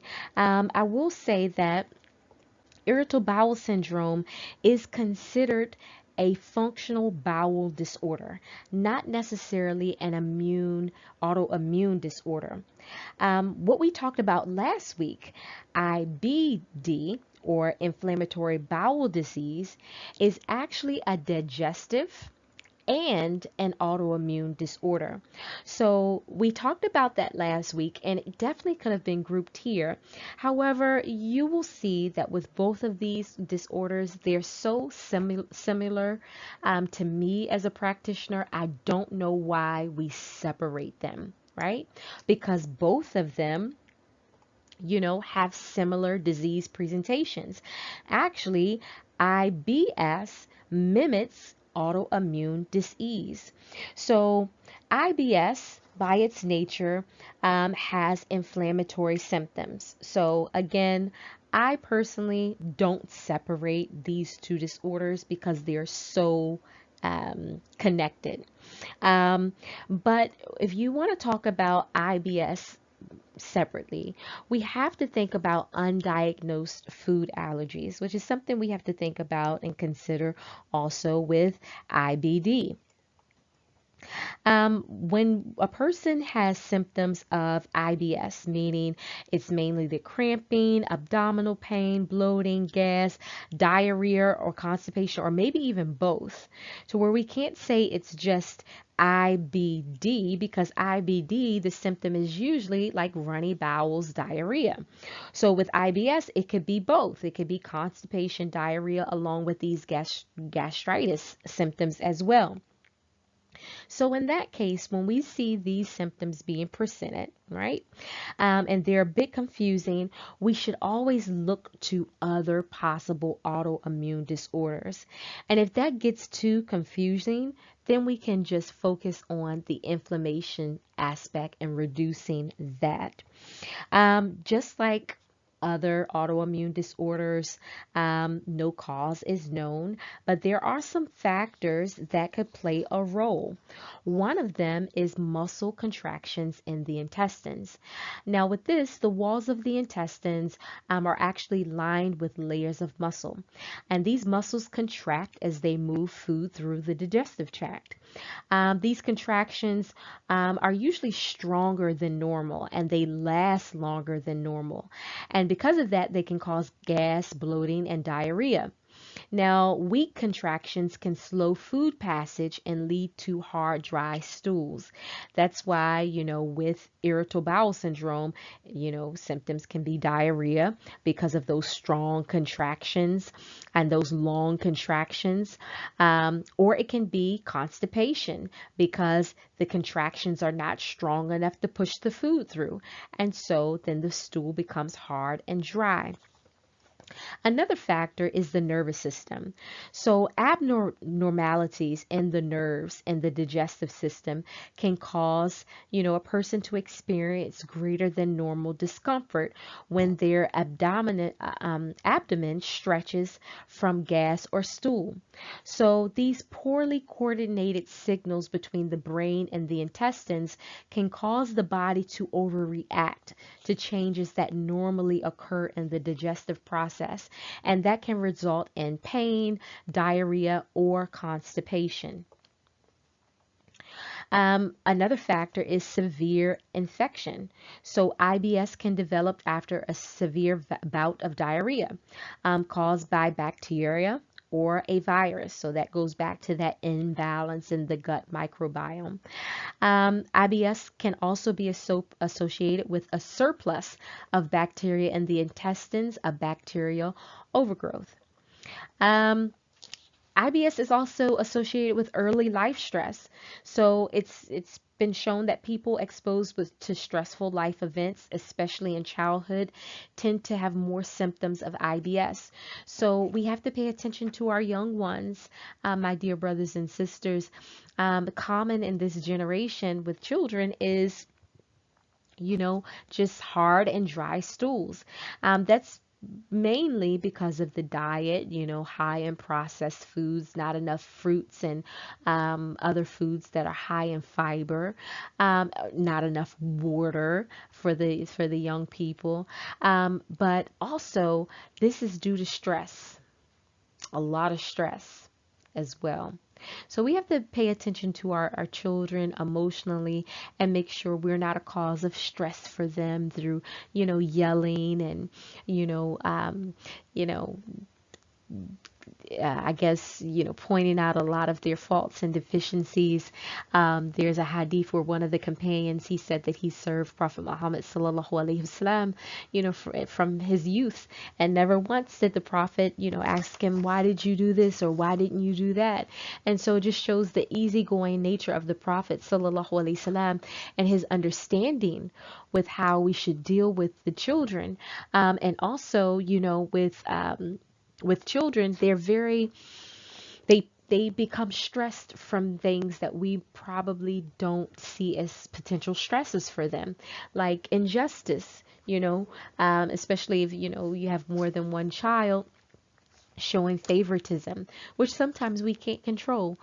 Sometimes some children are more easygoing, easy to deal with, and more, the heart responds and inclines to them more than it would from a child that is a bit more challenging to handle. And may Allah bless our children and bless us to be fair and just in our dealings with them.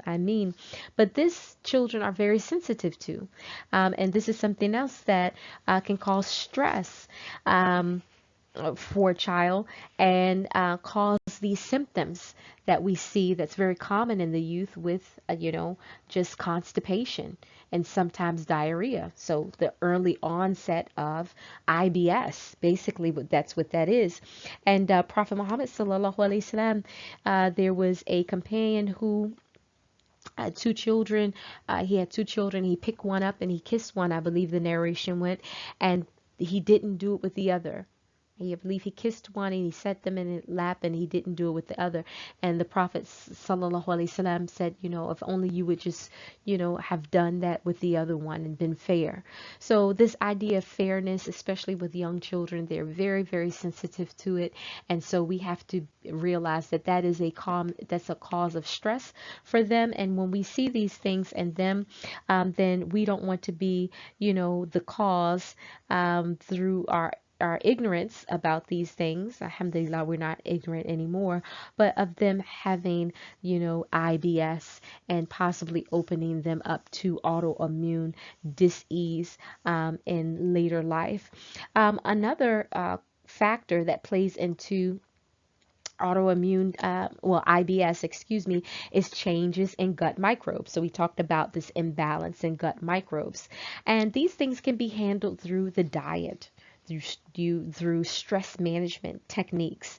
And we have to refer back to the Sunnah for these techniques. Again, in other programs, they will probably teach you about doing, yoga with your client, or Tai Chi, or Reiki. And these are things that we want to stay away from. These are not appropriate stress release. And they are not conducive to healing spiritually in either. They actually increase disease, right? And so we also have to focus on spiritual disease through, adhering, or learning, understanding, and then adhering to the Quran and to the Sunnah. May Allah grant us success. Ameen. So let's talk about herbs which affect the immune system. Now, herbs which affect the immune system are called immunomodulating herbs. Let's talk about some of them now, these immunomodulators. The first category of herbs are adaptogens. Adaptogen herbs help the body to adapt to everyday stress. Now, this is not just specific to the immune system. Adaptogen herbs are systemic, which means they can work on every system in the body. And we also call these herbs tonic herbs, which means that they're not really strong in their potency, and that's good because that means that they are also tonic herbs, which are herbs that can be taken over a long period of time. Now we also have immune stimulating herbs. These herbs will help to, rev up a sluggish immune system, or an immune system that's not mounting a sufficient immune response to pathogens. We also have immune depressant herbs. These herbs actually calm down a hyperactive immune system. We have antioxidant herbs, anti-inflammatory herbs, antiviral and antibacterial herbs as well. So now let's talk about echinacea.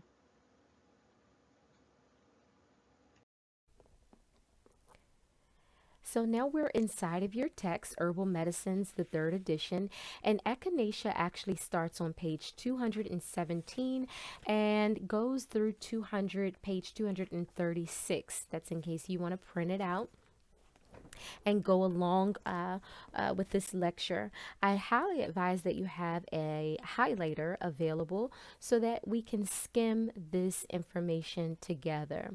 Again, this is a great way, skimming is a great way to do a first read on your research and to get a good idea of the contents of the research, and also learn a few things before you go back and attempt to fully comprehend and digest the material. So we're going to skim over this now. And we're going to start here at the top with the summary. Now, we talked about the summary last week and how your textbook does an amazing job at summarizing the whole article or the whole chapter for this particular herb. And as you can see, for echinacea, it's pretty long. So we're going to start at the top. If I were you, I would highlight echinacea, also highlight summary and pharmaceutical comment. Now, here, when we talk about echinacea, right, we are actually talking about 3 different species. And I would underline this. It says the 3 species are chemically dissimilar. So as we read through this content, know that we're going to be talking about, again, 3 different species, and those are Echinacea purpurea, which is the species that we are actually studying this week. And then you have Echinacea angustifolia, and then you have Echinacea pallida. Okay, So you can go ahead and highlight those. Now, Echinacea has many, a wide variety of species.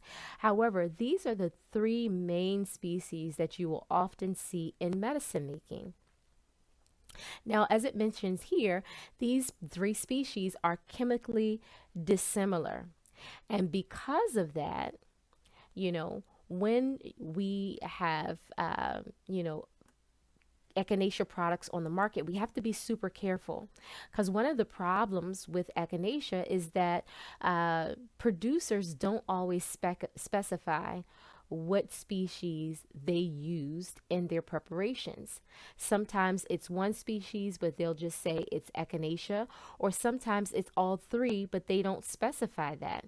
And so you're getting a whole lot of different chemical constituents that may not always, produce the desired effect, or produce the, intended herbal action, so to speak.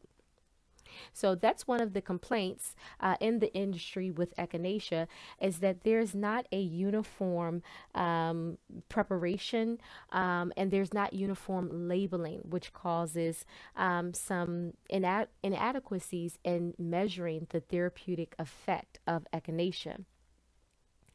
And as we go down, and I'm just highlighting things that I've highlighted in my tests. Here it says, evidence from in vitro and animal studies support some of the uses for echinacea. I'm just going to highlight this. And some of those uses are for their immunostimulant properties. It says, but although, this data has documented its benefit as an immunostimulant or immune stimulant herb, there's other research that refutes that research. So this is all good stuff to keep in mind, especially when you go to do your own research. Further down, and again, just skimming, I've already skimmed this, so I've already, kind of underlined and highlighted parts that I think will be beneficial for you, but you may go through and skim and find other parts that you want to highlight initially as well. It says here, several but not all clinical trials of echinacea preparations have reported better effects, superior effects over placebos. So we see that there are therapeutic benefits to echinacea, and we'll talk about some of those shortly. Then further down, as you read, it says, there is insufficient evidence to recommend any specific echinacea products or to advise on optimal dose and treatment duration. That's huge, because as herbalists, usually while we go to the research, besides becoming very familiar with the plant and becoming experts in our field, we go to this research to look for dosing. And we'll talk about that very shortly. We go to this research to look for dosing. Dosing includes how much should I give my client, how to make my preparations, what form to give them to produce or, affect a intended action, therapeutic action, and how long should I give it to them, right? And so here it's saying that, in terms of any specific echinacea product, there's no advice on what the optimal dose is. And again, that goes back to just, the nature of echinacea products on the market. They're inconsistent. And so that's why, but it's not necessarily that echinacea doesn't have a therapeutic effect. So if we go up to the rest of the summary, the top of the page here, it says in the second paragraph, it says, on the basis of available limited safety data. So there's not a lot of safety data in terms of safety to use, but based on the limited data, and you go down a bit, in terms of the treatment for upper respiratory tract infections, echinacea, when given to generally healthy people, is well tolerated. So it's generally well tolerated. That's something that's good to know.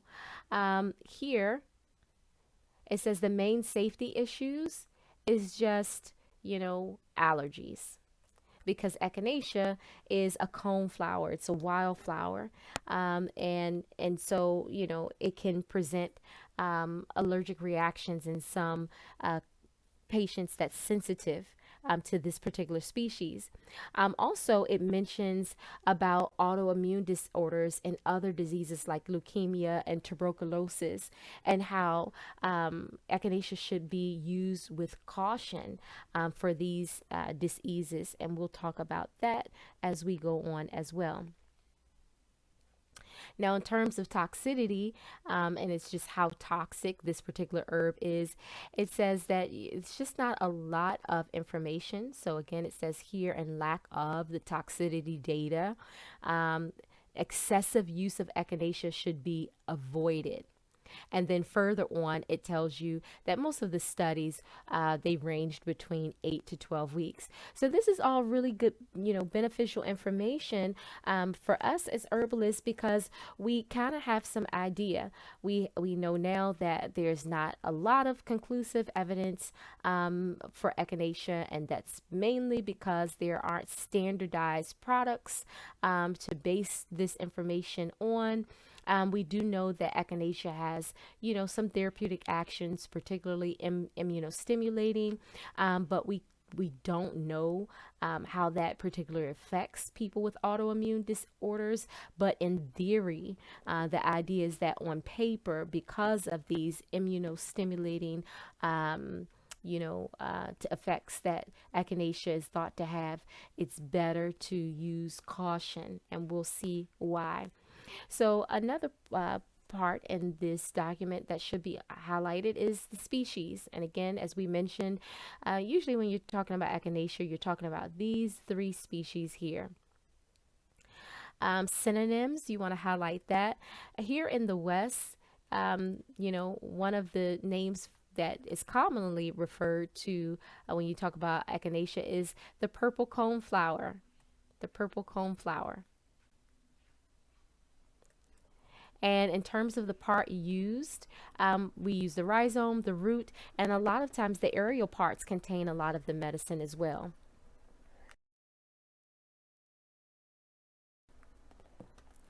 So as you can see here, other pharmacopoeias and monographs that you can find it in. You can find echinacea, and I skipped a little bit too far, and the WHO monographs, volume 1, and you already have that. So I would definitely highlight constituents, because this is super important. We're talking about therapeutic actions and understanding these actions. So the main constituent of echinacea are something called alkamides. Now, these alkamides are actually lipids, and these lipids are, this makes echinacea one of those herbs that tends to combine and dissolve in fat very, very easily, which is one of the reasons we're talking about salad dressings this week. We have this great recipe that I want to share with you about a herbal salad dressing. And remember, these things are, food is our medicine, or it should be viewed as our medicine. So it's you can get echinacea in and other herbs that we'll talk about shortly in through salad dressings. And because the major constituent of echinacea is a lipid, it will dissolve easily inside of it. So the second, and there was something, that I wanted to mention to you here, underlining this, highlighting this is really important. Echinacea purpurea root contains the highest amount of alkamides of the above the other species. Okay, so now we're going to talk about the next category of constituents, and these are polyphenols or phenols, phenolic acids. And one of the phenolic acids that I want to mention to you, if you look down, specific to Echinacea purpurea, where is it? There we are, chichoric acid. It's a major component of Echinacea purpurea. This acid is amazing. Now, reports have indicated that chicoraic acid actually helps a plant protect itself from insects and infection from viruses, bacteria, fungi, and all sorts of other pathogens, and that it aids in wound healing in plants after mechanical damage. So remember how we talked about you can look at how a plant grows, and how the constituents within a plant actually helps the plant, its own life. Preservation, and we can take that information and draw conclusions about how it will help and work in our bodies. So this chicoraic acid has many benefits for the immune system and immune system defense, and also topically for wound healing. Now, I've included a document inside of your student account in the download section about chicoraic acid. This is not something that's part of this week's reading, so you don't have to feel pressured to read it. However, it contains so much beneficial information. On page 3 of that document, and through page, I believe it's 6, it talks about a whole bunch of other herbs that's high in chicoraic acid. One of those herbs being chicory root, which we just talked about that last week. You can also find chicoraic acid in lettuce, all sorts of lettuce, iceberg lettuce, romaine lettuce, butterhead lettuce, baby lettuce. So here in the West, in America, we are, it's springtime. We just entered into the spring season. Alhamdulillah, it's time to grow some herbs and, possibly lettuces. But this is a time that, I know me and my family, we love to eat salads. We love to eat salads and fresh produce and things like that. And so how appropriate, to do a salad dressing, and to, with fresh herbs like, echinacea, also dandelion root, the flowers. We have a lot of those sprouting up where we are now. The stems and the roots contain a huge amount of chicoraic acid. Zucchini, which can be added to a salad, contains chicoraic acid. Also, basil contains chicoraic acid, and the list goes on. I mean, in this document, it's just, again, like 3 pages of herbs that you can incorporate into your salads, as well as your salad dressing, and it will provide so much immune defense for you and your meals. Alhamdulillah Rabbil Alameen. So to continue, other constituents in echinacea, we have polysaccharides, we have volatile oils. Other constituents, some of these we actually talked about. A lot of these won't be present in final solution. So, but just to mention, because we've talked about them, in Echinacea purpurea, we talked about flavonoids. Also, it has other phenolic acids like curcumaric. Vanillin is in there. Where's that? Yeah, here we are. Vanillin is in there. So just wanted to mention those because we talked about those last week, but those are some honorable mentions that are also in Echinacea purpurea root. So let's continue. I would also highlight where it says quality of plant material and commercial products. The alchemite concentrations will vary between the species and between different parts of the plant. Now, this is true for any herb, okay? You might have one herb, say, since we're talking about echinacea, you may have it grow in different parts of the world. Sometimes it grows naturally there, but it's a different species, whereas, maybe it has been cultivated. And so when you take these species, sometimes it's the same species.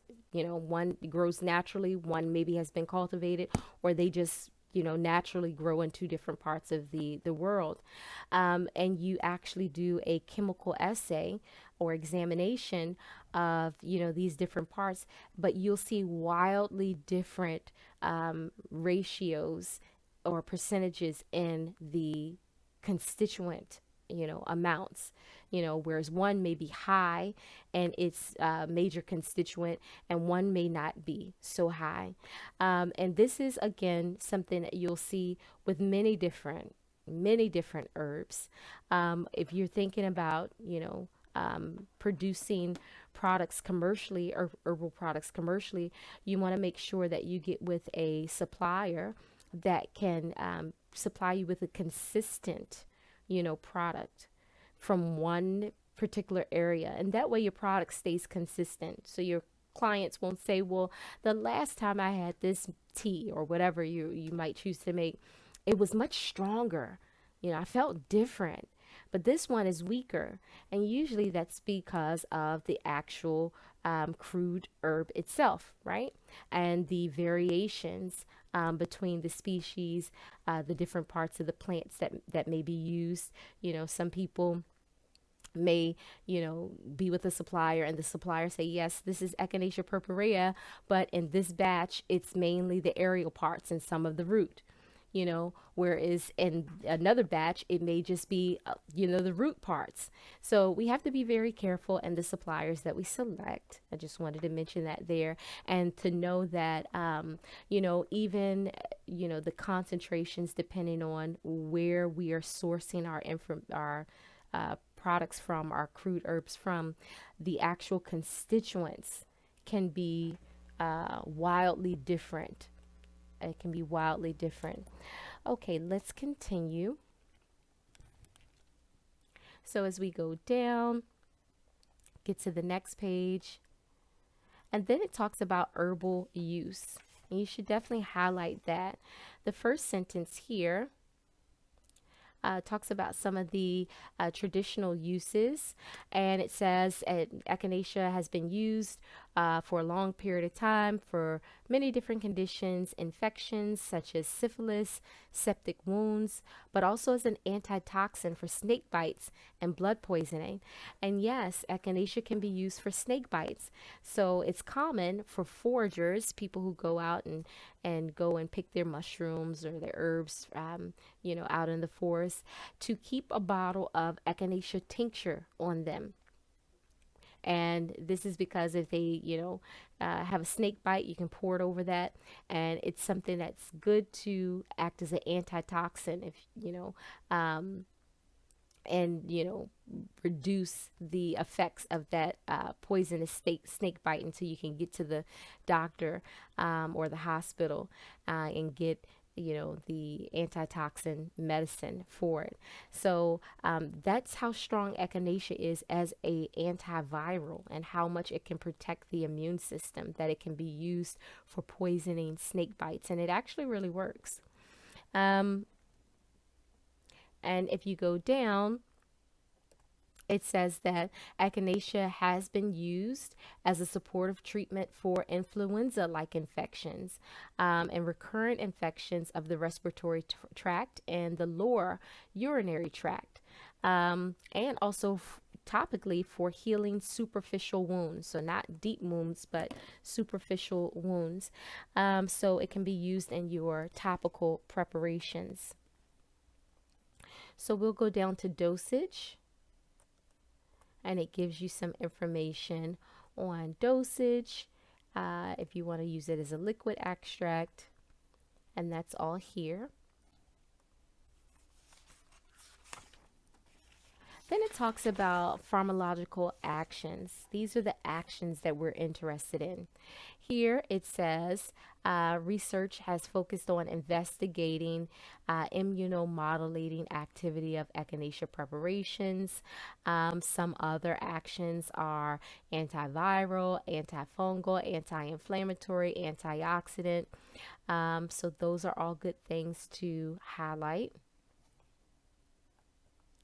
And then this section goes on to talk about the different studies that have been done.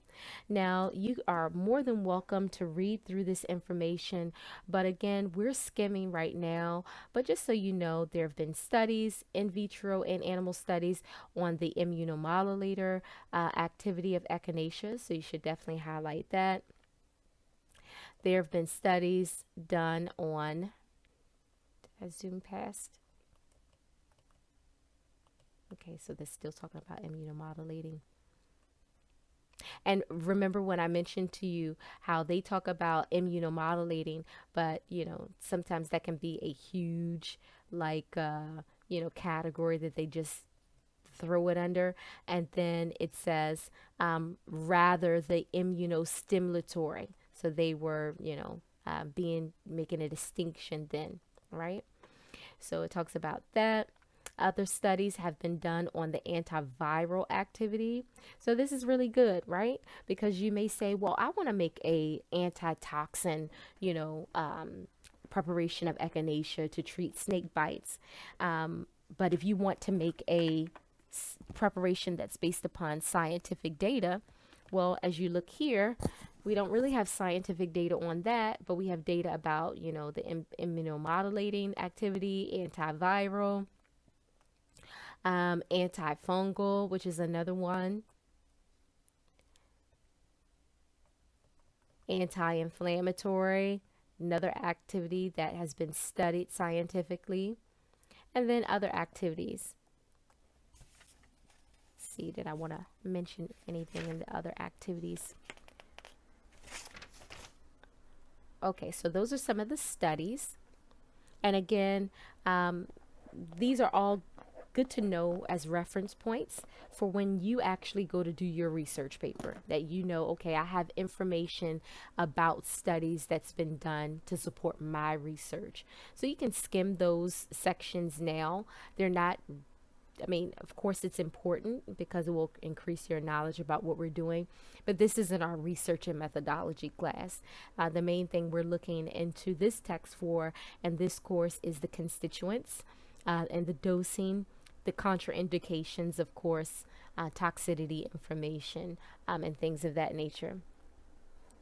All right, so this also talks about clinical studies. These are human trials. So then it talks about here pharmacokinetics. Now, pharmacokinetics is the branch of pharmacology that deals with the movement of drugs or herbs or anything within the body. So when you're talking about the specific effect that herbs have within the body, then you're looking at these sections. So I would highlight that just so you know when you want to come back and reference that it's there. And then the therapeutic effects of echinacea, which is based on, again, human clinical trials. And then they broke it down by specific therapeutic effects, so that immunomodulatory activity.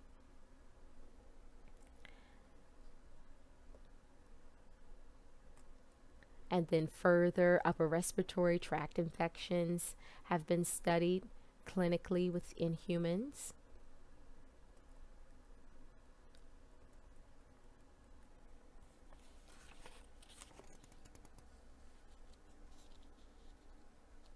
Okay, here I would highlight treatment.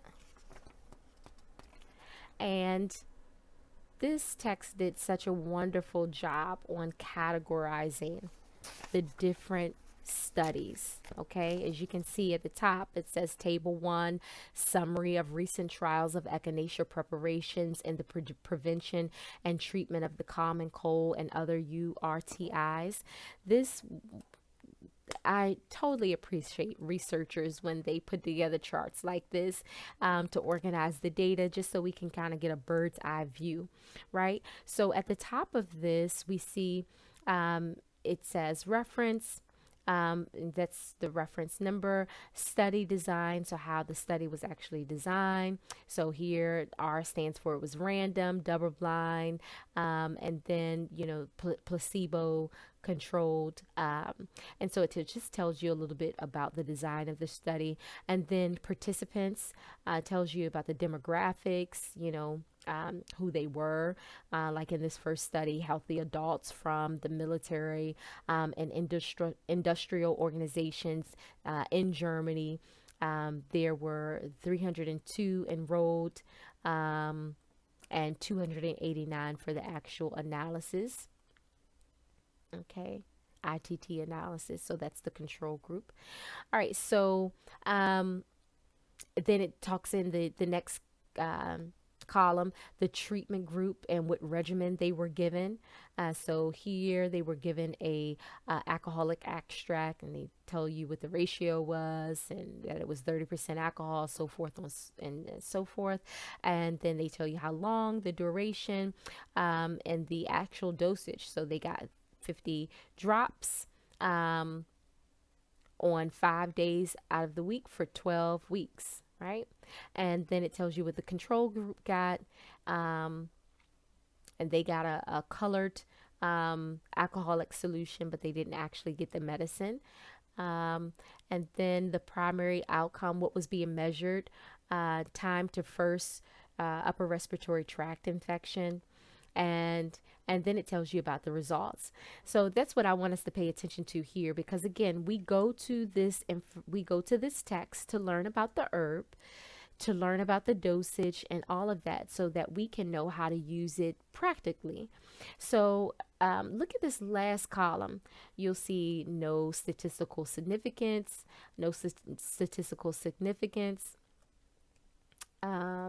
keep going down, and this,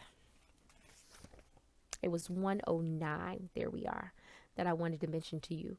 So this, we actually saw a positive result. Okay. And I want you to keep in mind that, as I mentioned before, with echinacea, being that if you go back and you look at all these preparations, sometimes they were pressed juice using the actual cone of the flower or the leaves or the stems. Sometimes they use the root. And so the preparations weren't uniform. So it's hard to kind of gauge effectiveness when you don't do it like that. And then again, as they mentioned in the text, the constituents present in the actual preparation, which is, perhaps it didn't have a lot, the herb that they used, a lot of the actual constituents, needed to, produce a particular therapeutic effect. However, in this particular study here, it does say that there was a effectiveness. It was a higher effectiveness for echinacea compared with the placebo group. So, and if we look at this, they were studying adults with cold onset employed at nursing homes, and they used 95 participants who were from the United States. And this is one way that echinacea is typically used, and that you feel like a cold coming on. It's like you feel that immune response kicking in, starting to get the sniffles, the mucus is running, you may be getting short-winded, you feeling a little, off-centered. And so echinacea is usually used in generally healthy adults at the onset of a cold to help it, prevent from progressing. And so, you take the echinacea, it revs up the immune system really quick, gets in there, sends the white blood cells to just kill all the pathogens that, it sees. So this was the idea behind this particular study, is like the onset of a cold to start using echinacea. And in this case, they gave them the tea comprising of the Echinacea purpurea and Echinacea angustifolia, and an extract of Echinacea purpurea root. And so then they give you the dosage equivalent to 1,275 milligrams of dried herb and root per tea bag. This is great information when you are, thinking about how to treat your clients and what dosage to give them. All right. And then it says they did 5 to 6 cups of tea a day on day 1. And then they titrated down to 1 cup per day over the next 5 days. So a lot of tea that first day, and then they titrated down to 1 cup over the next 5 days. And then it says the placebo is they gave an herbal tea, but this tea had peppermint leaf and ginger and the rhizome of the ginger, excuse me. And people actually self-reported. So again, it was found that, you know, it was found that, you know, the echinacea tea was more effective. It was more effective than the placebo controlled tea. Okay, so again, this is great information for thinking about dosing and things of that nature. Now, these studies where I guess the data wasn't favorable, like wasn't a significant outcome to be mentioned. You don't just want to throw those studies out of the window. No, they're still beneficial because they can tell us a lot about toxicity, right? They can tell us, okay, well, let's say this one here at the top, 106. These were university students with colds. And let's see here, they were given capsules. It tells you about the dosage. How long were they given them? Okay, so they were given 4 to 6 capsules in the first 24 hours. And then, what does it say? 4 capsules after that until the symptoms resolved for a max of 10 days. So if you actually go and pull up that study, right? If you go and pull up that study, you can look at the toxicology. And then you can say, well, this study may not have produced results, but hey, I know echinacea works, right? And so I am going to try the same thing with my client because this study, my client looks like this population, and there was no contraindications in that study. It didn't report any adverse effects. And so it seems generally safe at this dose for this duration. So again, you don't have to throw these out of the window. You don't have to throw these ones out of the window. You can still use them for dosing and duration information. Okay, let's continue.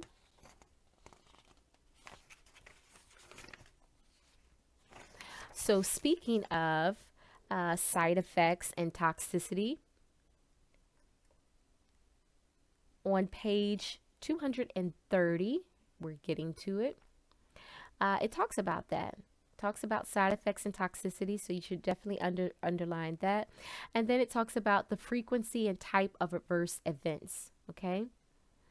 If you go down here, and I've already skimmed the article, so you can definitely skim it. I'm just telling you what I've skimmed and picked out that would be a good some good things for you to highlight in your first read. It says where adverse events were reported, most commonly these were mild gastrointestinal symptoms. So not a lot of adverse events, but when it did happen, just mild gastrointestinal symptoms. Then it talks about like the allergic reactions, because remember we talked about, some people can have allergic reactions. Now, in terms of allergic reactions, it says, well, what they did, which is really good, is did a chart. I really enjoy these charts.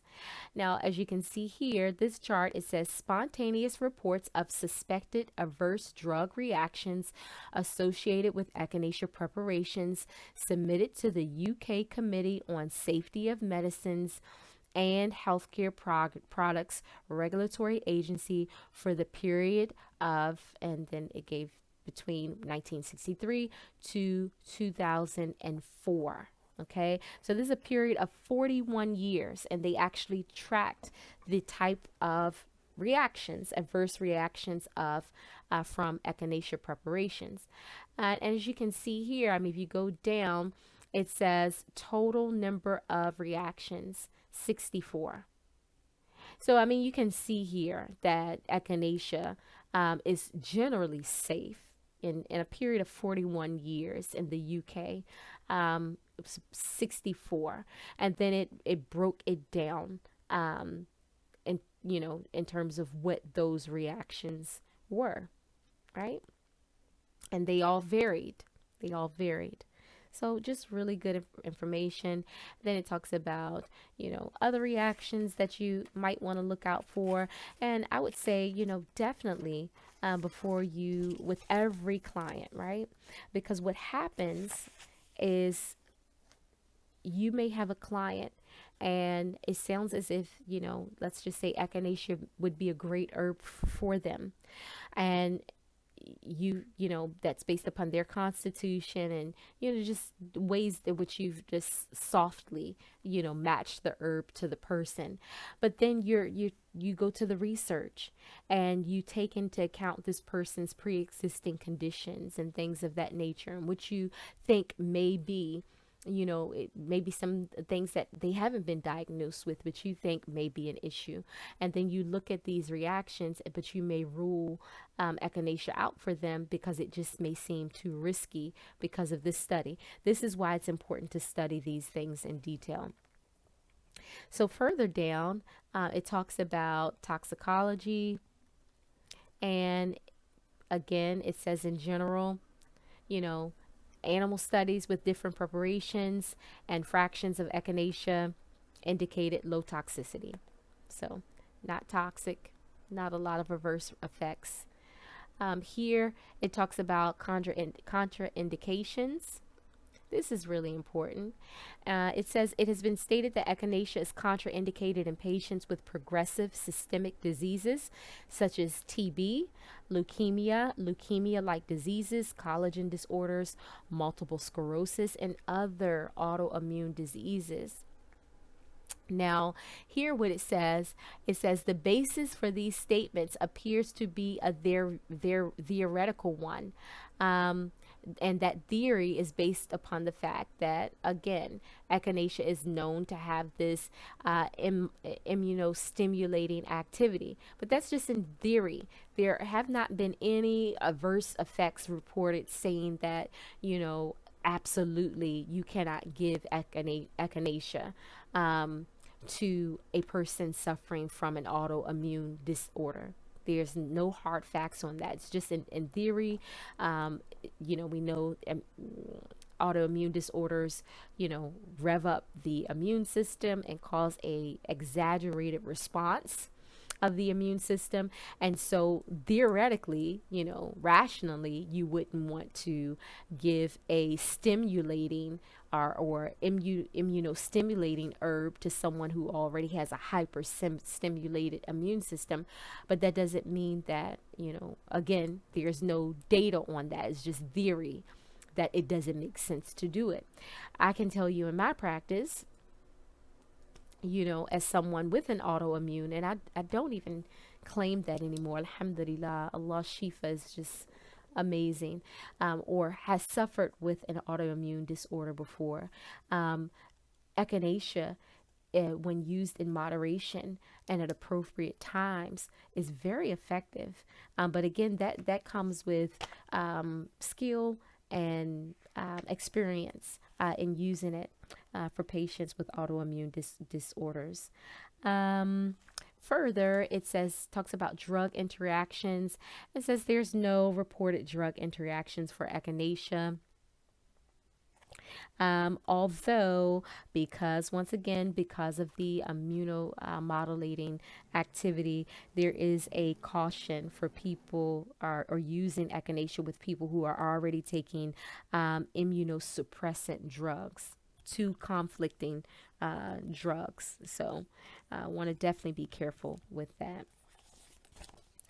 All right, to move on, as always, we have to talk about pregnant and lactating women, and it's just not enough information, on, to support that it's safe. Just not enough information. Doesn't mean that it's not safe, just not enough information, and this should definitely be highlighted. As we know, that's with most all other herbs.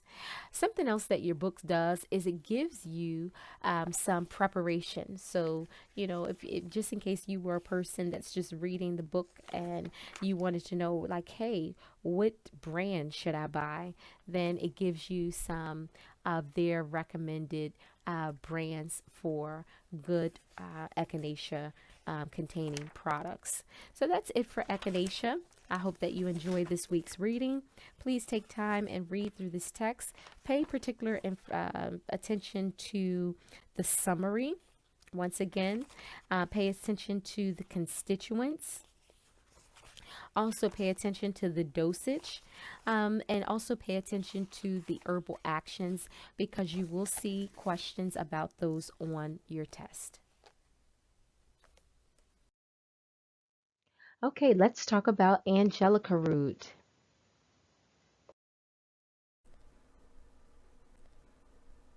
So now we're on page 53 of your textbook, and we're talking about angelica root. This is probably one of my favorite immunomodulating herbs to work with, because it's so easy to incorporate in your foods. Angelica root is very mild in taste. Again, it's easy to use in your foods and to incorporate in things like smoothies, soups, and things of that nature. So let's just jump right into it and talk about the constituents in angelica root. First, the main constituent we have are coumarins, and we talked about those. They're actually a class of phenolics. Remember, we talked about coumarins and that they are aromatic, organic chemical molecules. There are over 1,000 natural coumarins that have been isolated. Can be found in so many different species of plants, over 150 and over 30 different plant families. Some of the herbal actions of coumarins is that it's anti-inflammatory, anticoagulant, anti-cancer, and anti-Alzheimer's. Angelica root is high in coumarin. Remember, coumarin has that vanilla-like taste, but it's bitter. But one thing I love about angelica root is that you can hide that bitterness really easy, as I mentioned, in foods. So some of the herbal uses for angelica root would be it's antispasmodic, it's diaphoretic, meaning it helps you sweat out the toxins. It's expectorant, so it helps to to expel mucus from the nose and from the mouth. It's a bitter aromatic herb, again because of that coumarin content. It's carminative, which it helps you relieve gas. It's diuretic, which means it helps to release urine, and it has local anti-inflammatory properties, and that's huge for the immune system because it's one of those herbs that acts as an immune depressant, so it calms down the immune response, or the immune inflammatory response, that is. So as you read this week, as usual, pay attention to the dosage, pay attention to the contraindications, and I think we'll talk about a couple of those now. Some very important contraindications for angelica root. One, let's see where it is. Yes, angelica root. It's actually an herb that can stimulate an abortion. So it should not be used, and it can also affect the menstrual cycle. So if you have women who are already having irregular menstrual cycles, this may not be the first immunomodulating herb to use, for diseases of the immune system. Also, something else with angelica root, it has this photosensitizing constituent. So it makes the skin more sensitive to the sun, which can, increase the risk of skin cancer. So long-term use should be avoided, and also paying attention to the dosage and duration of the dosage is important to avoid that particular effect.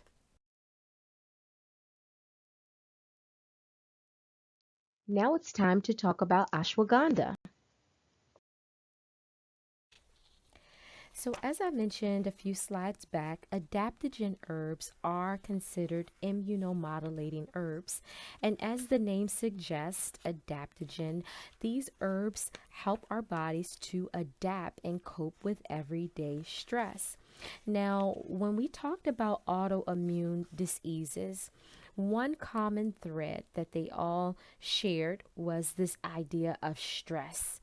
and stress being a factor in the start and progression of the disease, particularly when we talked about irritable bowel syndrome. And we talked about how childhood stresses and traumas can actually contribute to this particular syndrome.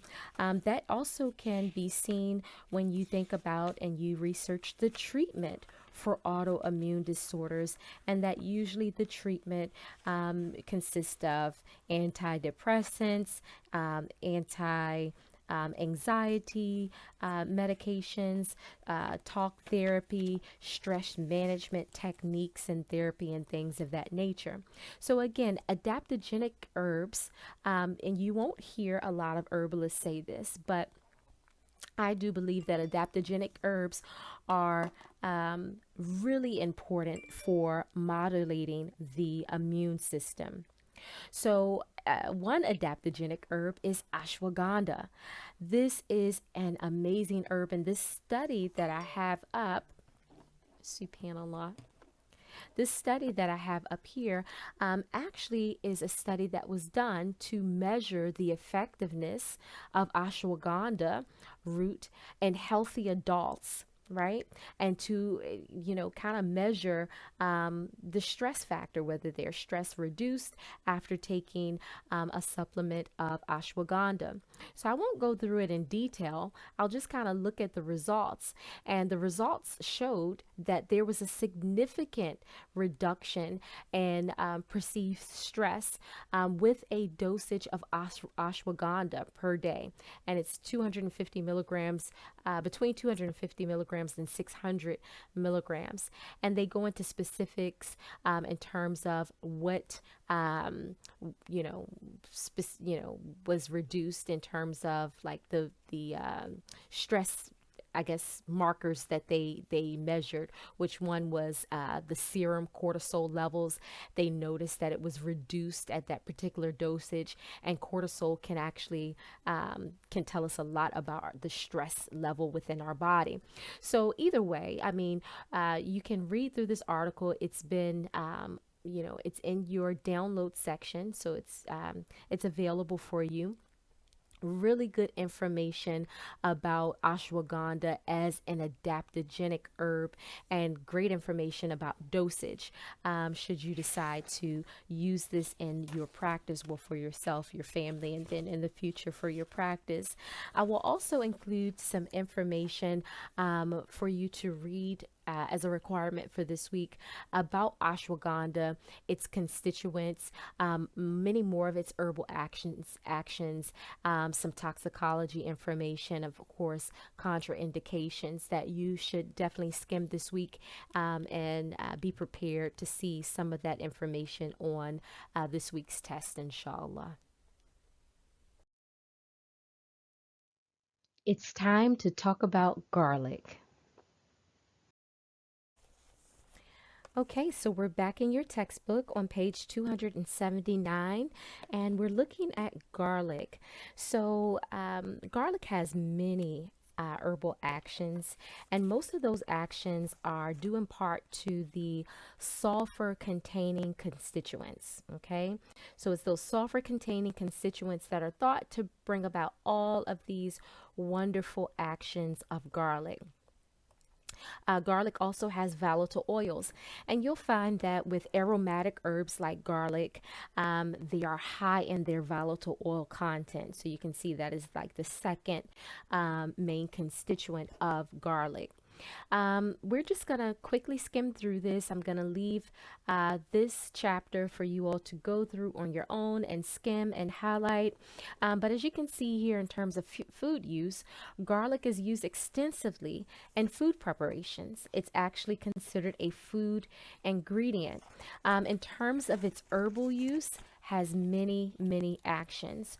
So it's a diaphoretic, an expectorant, antispasmodic, antiseptic, antibacterial, antiviral, hypotensive. I mean, the list goes on. But something that I want you to pay attention to here is that garlic is a promoter or it induces leukocytosis, okay? And what that is it induces like a high level, of white blood cells, okay? And we know, we've learned that white blood cells actually are the immune system response calls upon white blood cells to come and eliminate pathogens. So to sequester or to, as you heard in the Khan Academy videos, to engulf pathogens and pretty much break them down, right? And help them to leave the body. So garlic is one of these herbs that we can, eat in our foods, include in our healthy recipes, like the salad dressing recipe that I'm going to share with you. And it actually helps the immune system through this process.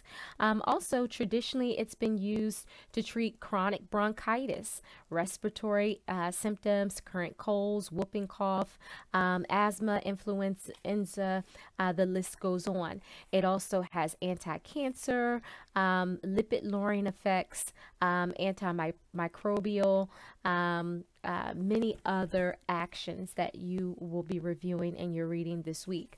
So again, pay attention to the dosage. Here, the dried bulb is 2 to 3 grams per day, and that's of the fresh garlic as a dosage. And it's a couple of other things that I wanted to mention to you. Yes, so if we turn to page 282, on this page at the bottom, it talks about the immunomodulatory activity. So in terms of it being an immune stimulant herb, it talks about that. In particular, you'll read here that garlic increases the amount of natural killer cells that we have in the blood, which is huge. And that, not only does it help to promote an effective immune response, but the quality of the immune response is also enhanced by garlic, and that the particular cells, these natural killer cells, are increased by taking garlic, which can further help in killing pathogens within our body and eliminating them from the body. So something else that I wanted to mention about garlic can be found on page 286. Let's get there. We're talking about the toxicity and the side effects of garlic, and this is really, really important. So in terms of the toxicity, garlic is generally considered to be non-toxic. So in terms of adverse effects, because it's such a pungent herb, very strong in its taste and its smell, some people have stronger adverse effects than others. So some of those can include just a burning sensation inside of the mouth, inside of the stomach or the gastrointestinal tract, nausea, diarrhea, and vomiting. And again, some people are very sensitive to garlic, and that's one of the reasons why it's really good, even though, alhamdulillah, some people, my family, we can stand just kind of eating whole garlic cloves, but we kind of built ourselves up to that point. But this is one of the reasons why it's great to use garlic inside of your food recipes. And I'll share another recipe besides the salad dressing recipe. It's a really good way to get a lot of garlic into your diet, and it's delicious, so you won't have some of these adverse effects. Now is it on this page? Yeah, a little bit down here. Yes, pregnancy and lactation. This herb is contraindicated for pregnancy and lactation. For one, it can act as a herb that will stimulate an abortion. So pregnant women definitely want to stay away from therapeutic doses of garlic. Incorporating them in foods and low amounts may be okay, but we have to be very careful. Also to the menstrual cycle, so it can, bring upon uterine contractions, cause irregularities in the menstrual cycle. This is really interesting too. And we know this from the Sunnah because Prophet Muhammad sallallahu alaihi wasallam told us about garlic. If we eat this herb, then we should stay away from the masjid, or if and we should rinse our mouth out very, very, very good before we go, because the angels are annoyed by noxious smells, just like mankind can be annoyed and distracted by these smells. But also when it comes to lactating moms, there's been a study to show that babies, they don't nurse as long after the mom has consumed garlic than a baby whose mom didn't consume the garlic. So they're kind of turned away from the taste too, because it's been found that that taste and that odor actually comes out in the breast milk. So just something to keep in mind if you're using, or you would like to use garlic for a pregnant or lactating woman, that firstly, it should not be used in, therapeutic doses for pregnant women in particular, but for lactating women, it may cause some feeding issues with the baby because they're turned away from the taste and the smell. And so we don't want that to cause nutritional deficiencies by the baby not getting, what they need in terms of breast milk because of that. So just some things to keep in mind, and I hope that you will enjoy your skimming through this chapter this week and learning more about garlic and its actions.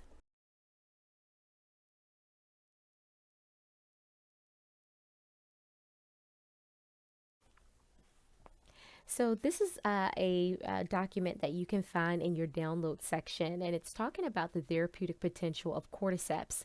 So we're not going to go into too much detail, but I'm just going to kind of go through the document and try to familiarize you with it. So as you go through it and skim it, you can kind of have a feel for what's in it. So firstly, cordyceps is considered a fungus. It has a lot of therapeutic actions because of its main constituent, which is called cordycepin. Cordycepin is thought to be that constituent that causes the anti-cancer properties, antioxidant, and anti-inflammatory activities, making cordyceps a really good herb to use for the immune system. So this document actually talks about the traditional use of cordyceps. It talks about where it's naturally grown, and it's found mainly in North America, Europe, and Asia.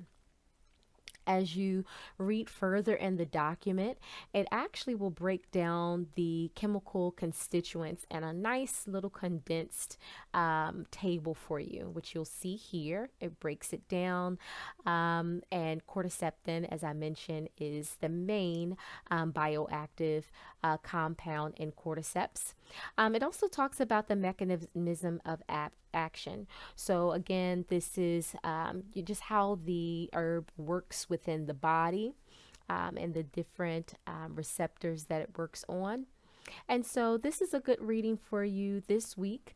Also, there's a table here, and it goes into the different therapeutic effects, and it gives great information about the dosage, and also the time period and the duration. So this is really good. So again, for our to use it as an immune system herb, we're interested in actions like its, let's see if it mentions it here. Yeah, there we are. Immunomodulatory actions. So it has dosages there for you, and also the dosage time frame. Also anti-inflammatory. We're interested in that action. So just very beneficial information. Again, take your time, skim the document, be sure to read over the toxicology information, contraindications, and things like that nature, and you will see some of this information on this week's test, inshallah. So now let's talk about our medicine making activities for this week, remembering that food is our medicine.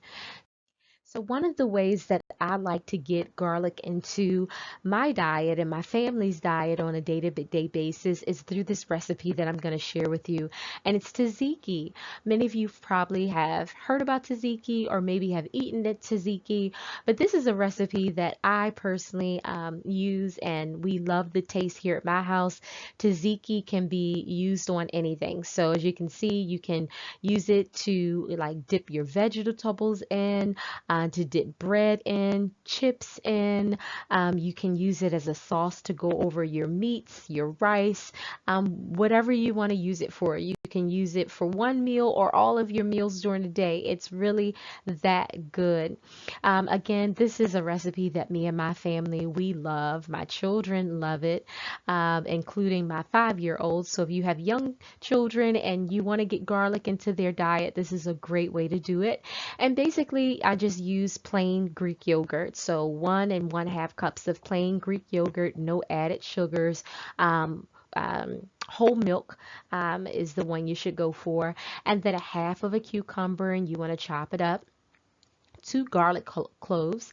Now this is the minimum. If you really like the garlic taste, or perhaps you see like a cold is coming on and you want to increase, the amount of garlic, sometimes I throw 4 cloves in there.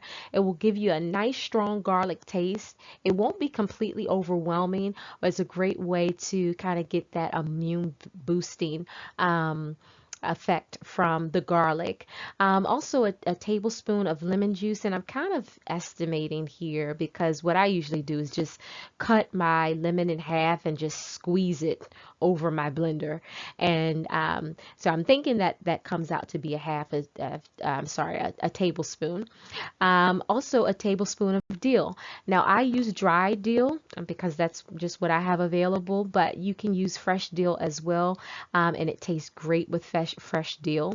A teaspoon of cumin powder, salt. I don't want to tell you how much, just do it to taste, because some of you may have high blood pressure issues, so you might not want to use that much, so do it to taste.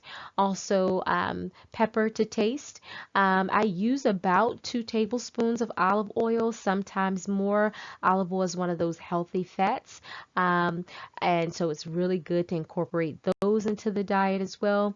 And then 1 to 2 tablespoons of apple cider vinegar, which also has the anti-inflammatory properties, which will just support the garlic that you're using in this recipe. So again, I mean, here in the United States, we are entering into the springtime. Great time to, try tzatziki if you haven't tried it in your home. And you can put it on salads. As I mentioned, you can use it for a variety of things. It gives it a nice fresh taste, and it makes food fun. My children, they love to see me make it, and this particular recipe will probably make about a 32, or is it that a 16? About a 16 ounce mason jar. Probably fill about a 16-ounce mason jar up, so you can have it for a few days to a week, and it will hold very well, storing in the refrigerator. So I hope that you will try that and enjoy. So another medicine making activity for this week that you may choose to try is an immune boosting vinaigrette. Now, as I mentioned, we're entering into the springtime where I am here, so warmer weather. And for me and my family, we love to eat salads during this time. And if you're like us, and you want to incorporate more salads in this time of year, this is the perfect time, and this is a great recipe for it. So I've included the link to this particular recipe in side of this week's lecture description down below. Here it gives you like all you need with suggestions. In her vinaigrette, she uses 8 to 10 garlic cloves. So this definitely sounds like a therapeutic dosage here. Also, she has, suggestions for other possibilities, and she mentions echinacea root. Keep in mind that you can be as creative as you like. So some of the other herbs that we talked about in this week's lecture, you can throw them into this recipe as well and get a really good immune boosting salad dressing. So one thing that she didn't mention in this recipe is oil. So if you want to make an oil and vinaigrette, I would suggest adding in olive oil to this. And as we learned this week, echinacea, its primary constituent is a lipid, and so it extracts really, really good in other lipids. So including oil in this recipe will boost the therapeutic effect of echinacea. So just a suggestion for you. I am really excited to try this recipe, and I hope that you all will try it and get the benefit from it. This particular blogger, she put what hers ended up looking like here, her different immune boosting vinaigrettes. And again, you can be as creative as you like. You don't have to follow it exactly, but at least it gives you a blueprint on how to go about doing it. So enjoy.